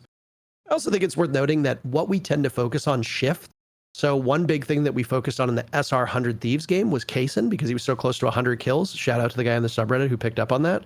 But like little stuff like that tends to dominate more. And then we can kind of focus on like Kaysen. We can focus on Adam. And it's like, we were decently negative about Adam. And I think within reason. Like Adam shrinks in big games. His numbers in really tough games that have like importance are way below his average in tough games in the regular season. That's something that unfortunately we have to discuss. I know it sucks for Adam, and I do apologize to players like Adam. If Adam goes back and listens to the casting, I'm sure he doesn't want to sit there and hear us talk multiple times about how, oh, he has 3 kills at this point in time in this map. He should have 10 kills. Like, I'm sure he doesn't like that. But that is part of the storyline. Adam's inability on 100 Thieves to show up in the biggest, toughest games is unfortunately something we need to address. And negativity is inherent in that conversation, but then we have to outweigh it, right? We have to be positive about Kaysen. We have to be positive about Spirits. We have to be positive about moments that 100 Thieves has. So it's a delicate balance, and what you choose to focus on and how you frame it is going to change depending on the matchup and the storylines. I think like the biggest thing that you can do when when somebody's playing bad and you have to be negative, because you can't lie to the viewers. You can't just ignore it. Like if somebody is truly having a bad day, I think it does a disservice to ignore it or pretend like it's not happening. But I think the biggest thing is like you can't take joy in it. Like a lot of co-streamers, and I think in the past some casters, it's like they'll see somebody doing bad and it's like holy shit, look at this guy, like what are we doing? This guy's like, and they get enjoyment almost out of watching somebody do bad. And fans will do this all the time, and that's fine, right? Like you watch somebody who maybe you're not the biggest fan of, but maybe you're just a neutral player of, and if they're playing well below expectations, it's really easy and like fun with your boys to be like, look at this guy, like what's he doing? But as the broadcasters, like we have to hold ourselves to a higher standard than that. I always try to think like I'm imagining I'm casting, and the only person listening to my cast is this player's mom. And it's like, I still have to say if this guy's doing bad, but I take no joy in like shitting on these players. I take great joy in highlighting good plays. But I think if you ever as a broadcaster, like find yourself like making fun of somebody or like having a laugh at a pro player's expense, I think that's the wrong attitude to take into it. Yeah. I always think of it like I'm the player's what if the player watches this, and what advice would I give them to like play that situation better? To that note, I think you're completely fair on the Adam thing. Because the way I like to treat negative criticism is, does the score tell me something about particular instances where it's their job to do something? So Adam in that particular game on Fortress was left in a lot of solo flank watch positions or solo counter pressure positions where he is the one keeping the pressure or opening up the round. Like it's up to him, right? Like he's left above the 100 Thieves take top floor for a kitchen, right, on Fortress. They flip everyone to go horizontal. Remember, they ran down, they cleared across the map and then went down wide stairs. Adam is by himself above, and he should know he's going to get powered. That is how SR plays. SR throw 2 people back above because, hey, they left this guy alone above. He's one by himself. Now, Adam should prone in a corner. Instead, Adam ego, like, I don't know what happened, but I'm like, Adam, you need to, like, tuck up. He doesn't tuck up. He dies. All that top pressure is immediately back to SR. 100 Thieves now have to run back up red stairs and retake top floor, and they lose a round because of it. And then moments like that are where, like, okay, the score actually plays into that moment because it's like he's clearly like not making the right decisions and not being confident, and that plays into that moment. Therefore, he is playing badly. So yeah, I think the Adam stuff was completely fair. Actually, I think what's unfair is if like I don't see what someone does for an entire game, and then I just look at a score and I'm like, this guy's playing bad because I didn't see what he's doing. Maybe he was on shields every single round, sacrificing his life. You know, I don't know. No, and this is again like context is important. Yeah. Right? Like it's easy to see a player with an easy shot.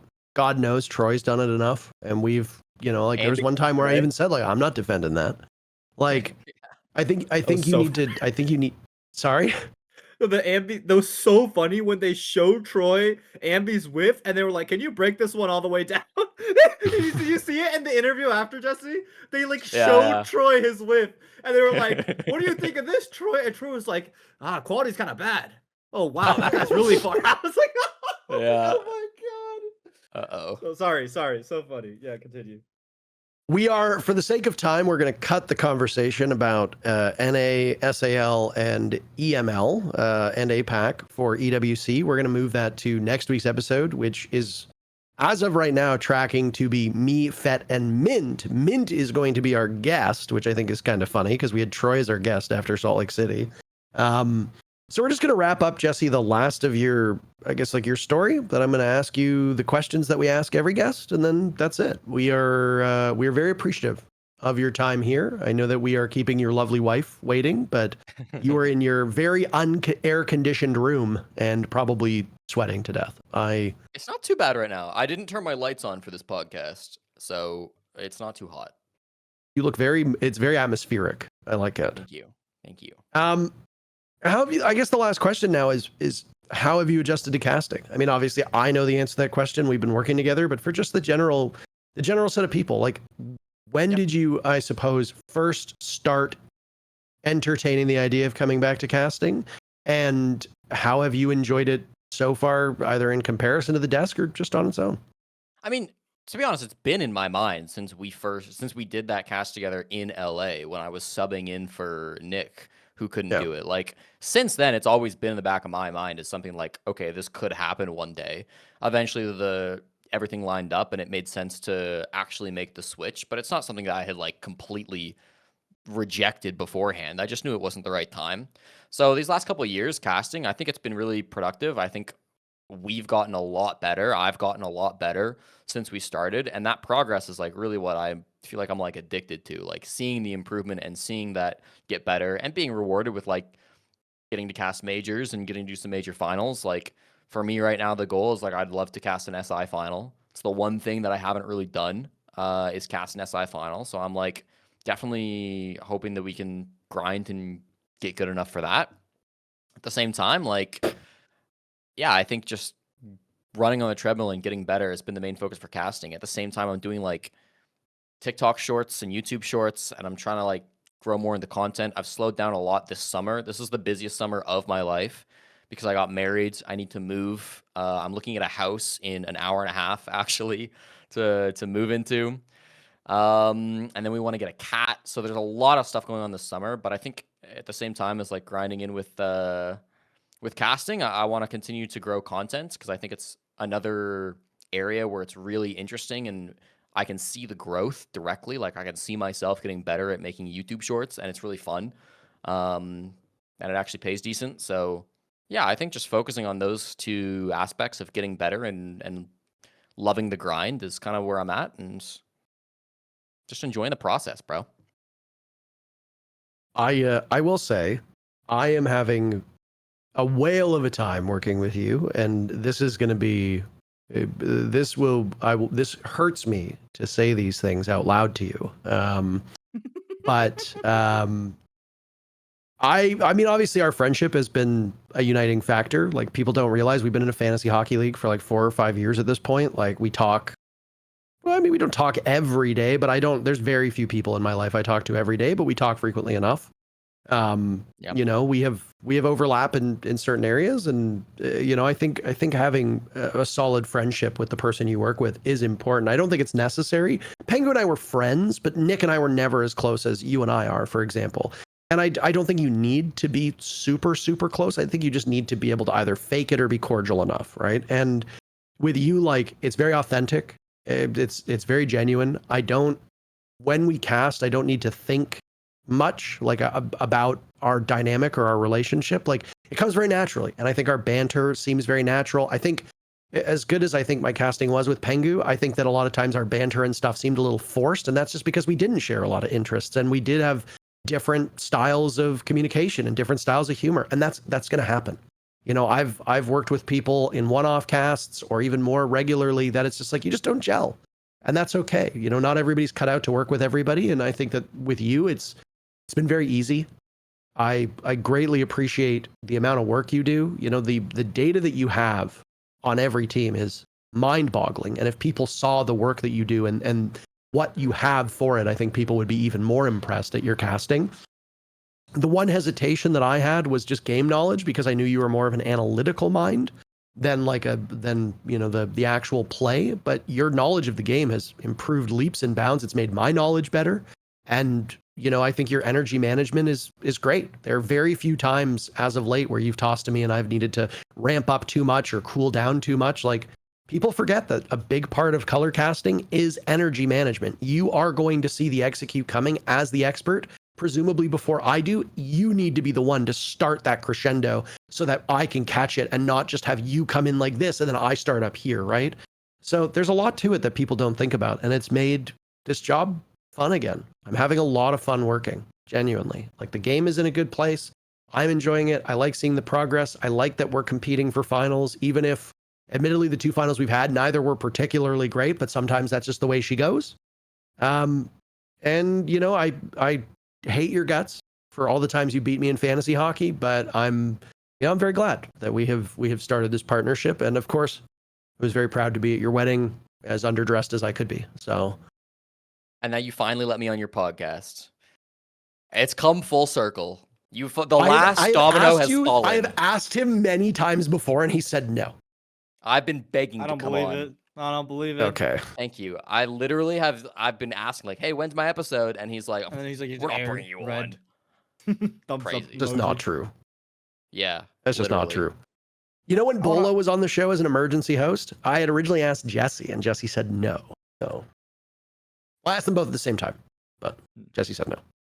So I remember earlier in my chat, there were multiple people begging me to do some Project Prisma, and that's you, right, Jesse? That's all you. It's definitely not all me. There's some incredible developers that work on that. I am loosely involved, and it's a lot of my friends that are working on it, but I'm helping to promote it for sure. It's a great project. Yeah. I think of you. I think you do an insane amount of shit for our community. I think, like, you being the primary, like, shorts drivers for esports stories is really, really amazing to watch. And I really do hope you get a cat, because it's like top 10 decisions. he has a cat. He wants another one. Oh, you want another one? And I hope you get the other cat, because it's probably gonna be top 5 decisions ever.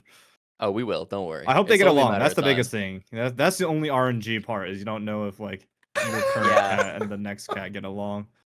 I think we'll make them friends. They'll be okay. Or else the cat goes over the balcony. Real. Well, Well, we're moving to a house first. The balcony in the house. Cat. Okay. Here's Juliet balcony. There you Toss go. it over. Eric, do you have any final words or questions for our dear friend before we launch into well, I suppose you've already answered one question, so it's down to 9 questions. But Nervous. you're not nervous. The first question was, how did you get into Siege? And you've already answered that question. So, I mean, we strike that question. But Eric, do you have any final things to say to Jesse? no, I don't. I love him. I love him so much. What do we do, Fett? What do we do? I think it's fair to say, okay, We don't need to do that. I think it's fair to say that the casting is good across all the duos. I think we've got, 6 strong duos. People obviously have different opinions than me, and people also have just different like stylistic choices. Some people love the British banter of Ace and Dez. Other people can't stand it. Some people think that my tangents are funny. Other people think that they're self-absorbed and annoying. Like you just have different vibes, right? Like okay. For those that don't have an audio or video portion, Jesse was pointing at himself about the annoying part about him being annoyed at me. But anyway, I think it's been great. And I think we're really fortunate to have casters be eager to improve. Production has been really helpful. Again, I want to give some praise to Tommy for the feedback he's given and stuff like that. He doesn't do a lot of the day-to-day stuff with the regional leagues, but he is there for the live portion of the events, and he is instrumental in our success. With that said, Jesse, we like to ask, as of last time with Mike W., we like to ask 10 questions to everybody, and I will ask them even if you've already answered some of them. We might have to change a little bit of them because they're usually geared towards people being players. You're obviously not a player, but we can still ask. The first question is, how did you get into Rainbow Six Siege on its own? Not casting, the game. Yeah, I mean, I watched SI 2018. I was browsing through Twitch. I saw SI 2018, Liquid and Vitality and all these big orgs. And I was like, damn, this is an esport that's popping. The casting sucks. I'm going to get involved. So I downloaded the game, started playing a bit, reached out to ESL, was like, can I cast some Go4s? Amazingly, they were like, yes, despite the fact that I'd never casted Siege before. And we went from there. Prior to rebranding as your legal government name, you went by Cornpop 16. How did you get that handle? When I was in 6th grade, we had these like homerooms. And so like I was in homeroom 16. It wasn't the 16th room. There's only 10, but I was in room 16. And every year they would have like a theme. And when I was in 6th grade, the theme was cereal brands. So I was in the Cornpop homeroom. And across the street from us were the Fruit Loop homerooms. And I had a lot of friends in the Fruit Loop homeroom, so I would generally just like hang out by the Fruit Loop lockers and hang out with the Fruit Loops. And because I was the only guy from the Cornpop homeroom hanging out with the Fruit Loops, a couple of them just started calling me Cornpop because I was the guy from the Cornpop homeroom hanging out with the Fruit Loop homeroom. And it just stuck. I was a bit of a traitor, for sure. I don't think there's going to be a sillier explanation for a name. It's a great name. Well, that was great. That's a real backstory. Thank you. But it has to be better than Mike W. I don't know what he answered to that question, but I'm sorry, Mike W. Come on, bro. I also think like. Go ahead. I think attributed. I think nicknames that are given by other people hold more sentimental value than self-created nicknames. So I think. True. Good job, Jesse. You are cool. Thanks. Thank you. Which operator is your favorite? Probably Goyo. I like the Vector. I like the Flames. I miss old Goyo with the shields, but I digress. You just pissed off everybody who's made it this far into the show. Which is your least favorite operator? Osa. This is well known. I actually don't hate Osa as much as I used to, but I felt like she was the most like overrated operator in Siege. I kept seeing pros trying to go for Osa plans on border archives, and it kept just losing every single time I would watch it. And there was a period of time there where it really just enraged me because teams kept bringing it and it kept losing. And so it eventually culminated in me making like a YouTube video about why Osa is like kind of a trash op. And now in today's meta, Osa is like one of the least picked ops. So I just want to say I was ahead of the curve on that. I appreciate how you like Goyo because you like playing him, but then you hate Osa because you hate watching her. Yeah, pretty much. It's just yeah. It's like, what operator do you hate playing? You know what operator I think I'm worst at? I'm worst at Buck. Because I'm really bad at like switching quickly between my gadget on and off. And I feel like that's a big part of playing Buck. That is. If you were given the power to run Rainbow Six for one day, what is one change you would make to the game? One change I'd make to the game? I think... I don't even know. I'm so glad I'm not like a balanced developer who has to worry It could be about anything. shit It like could that. be something as simple as increasing elo. It could be changing R6 credits or renown. It could be the map pool. It's literally anything. I feel like, oh, you know what I would do? Definitely, I would take all the dog shit maps that are ranked. I want to play the 9 comp maps and nothing else. I know this is a hot take, and like woke Not a hot YouTubers take. are gonna be like, "No, you should learn Emerald Plains." I don't want to learn Emerald Plains. I don't. I don't want to play Outback. What is your greatest memory within gaming? Probably the W7M versus FaZe Clan in the Sao Paulo Grand Finals. I was the halftime analyst, so I came in after round 6 of every map and had like a 60-second segment, and I thought they were really, really good. Jinxie reacted to them, and the clips went kind of viral. So that's probably like my best moment as a broadcaster, and thus within gaming. I think it speaks to how like talented you are that you're able to appeal, like you're able to maintain the level of um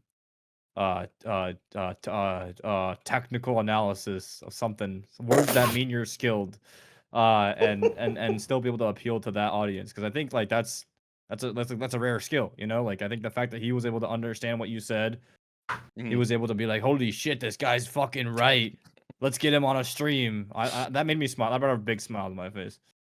Thanks, Fett. I appreciate the glaze. Yes. He's been glazing you a lot. And I glaze him back, all right? It's a mutual I know. glaze He actually partnership. talks about you quite a bit at events. He loves your content. I reference your content on Cast a lot. I don't know if He you does. listen, but I mention your shit quite often. Appreciate that. This could be within gaming, or it could just be life in general. What would you say is your biggest regret? My biggest regret, not going to Quake Champions. That game would have been so much more fun than going to Siege. Is a serious answer would be nice. No, okay. I think if you want a serious answer, I think finishing my degree was a mistake. I think after I'd done 3 years of regular university, I should have just dropped out and done esports full time. But instead, I did esports full time plus online university part time. And I think if I'd taken the time I put into my degree into like making content, I would be in a better spot right now with my content. So I think it would have been a better call. Mike W., your favorite named player, had a similar answer where he talked about school. And I have a feeling that we might hear this answer quite often in some way, shape, or form to these questions, because I think people realize that stability in esports is not always there, and having a degree to fall back on is good. Yeah, I mean, like, I regret finishing school, but like also maybe one day when this whole esport thing dies, like I'll be thankful that I have my degree. Who knows? This question is, who is your favorite teammate? But I suppose we can change this and say, out of all the people you've met in esports, you have to exclude me. You're not allowed to say my name. Not that I think you would, but just in case, you cannot say mine. Who is your favorite person that you've met within gaming or esports? I mean, I feel like Flynn is probably who I'm closest to in esports, other than you. Like, genuinely, you are the closest person in esports, like, that I'm close to. But we work together all the time. Flynn, like, just the fact that like we shared a house together in Montreal for so long.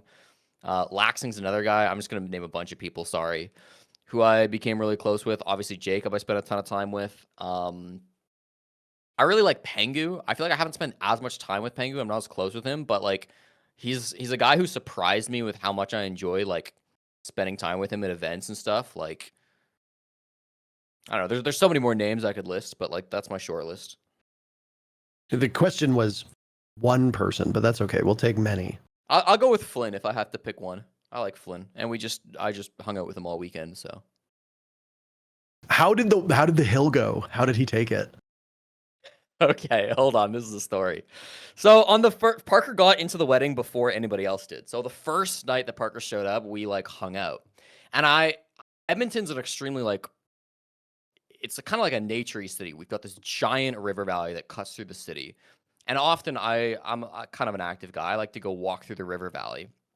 And so I convinced Parker to walk like, I don't know what, 45 minutes from It was about 45 to 50 minutes. Yeah. from the hotel to the restaurant. What I didn't tell Parker is that walk involved us going all the way down into the river valley and then all the way back up the river valley. And the hill is kind of brutal. especially for Parker, who again is in his 50s at this point and a diabetic. So he was like constantly complaining on this hill. He was bitching and moaning about how he's gonna die if he doesn't get his blood sugar up on this. My blood sugar was crazy hill. legitimately crashing, and I could not see the summit of this hill. I know how that feels, Parker. So I actually don't blame. It's the worst. He was nonstop complaining, but to get him to shut up, I was like, Parker, I'm gonna go on the same walk with Flynn on the final day because Flynn was staying a day later than anybody else. So I was like, I'm gonna take Flynn on the same walk. We're gonna go to the same part of Edmonton that I took you on, and so even though you have to suffer through it, he's gonna have to suffer through it too. And I literally was like, Parker, you have to throughout the weekend like tell Flynn how easy of a walk it was, how he's gonna have such a great time walking there, and he did multiple times throughout the weekend. Flynn was saying this. And then we get to the day of, okay? And we all meet up. It's me, Flynn, Jess, and my buddy Justin. And my wonderful, beautiful, amazing wife, Jess, had been walking all weekend, and her feet were just filled with blisters. So I'm like, I'm not going to make my beautiful, wonderful wife walk up this hill. So I was like, Flynn, let's just get a bus. We'll bus over to the place where we got dinner. And I never told Parker, Wow. but Flynn never did the walk. Wow. we Fuck you! Wow. How on earth? Wow. You didn't tell me this. You didn't have the gall to tell me this till right now. I've been sitting here waiting patiently to ask you this stupid fucking question because I want to hear about Flynn's misery, and you bailed him out. And you know what we did too is I told Flynn the whole story. I'm like, Parker did this crazy walk. I told Parker you do the walk, but Jess's feet hurt. And also Flynn had like an ankle injury or something, but we all just agreed it would be better not to walk up the big hill. And so we all laughed at the fact that you had to walk up the hill and nobody else did. No, There was no Parker. payoff. I suffered for nothing. This is my payoff. This is the payoff. It's not payoff for me. It never is. It's That's gonna be always just for grounds me. for something. That's gonna be grounds for something the next broadcast or something. I don't know.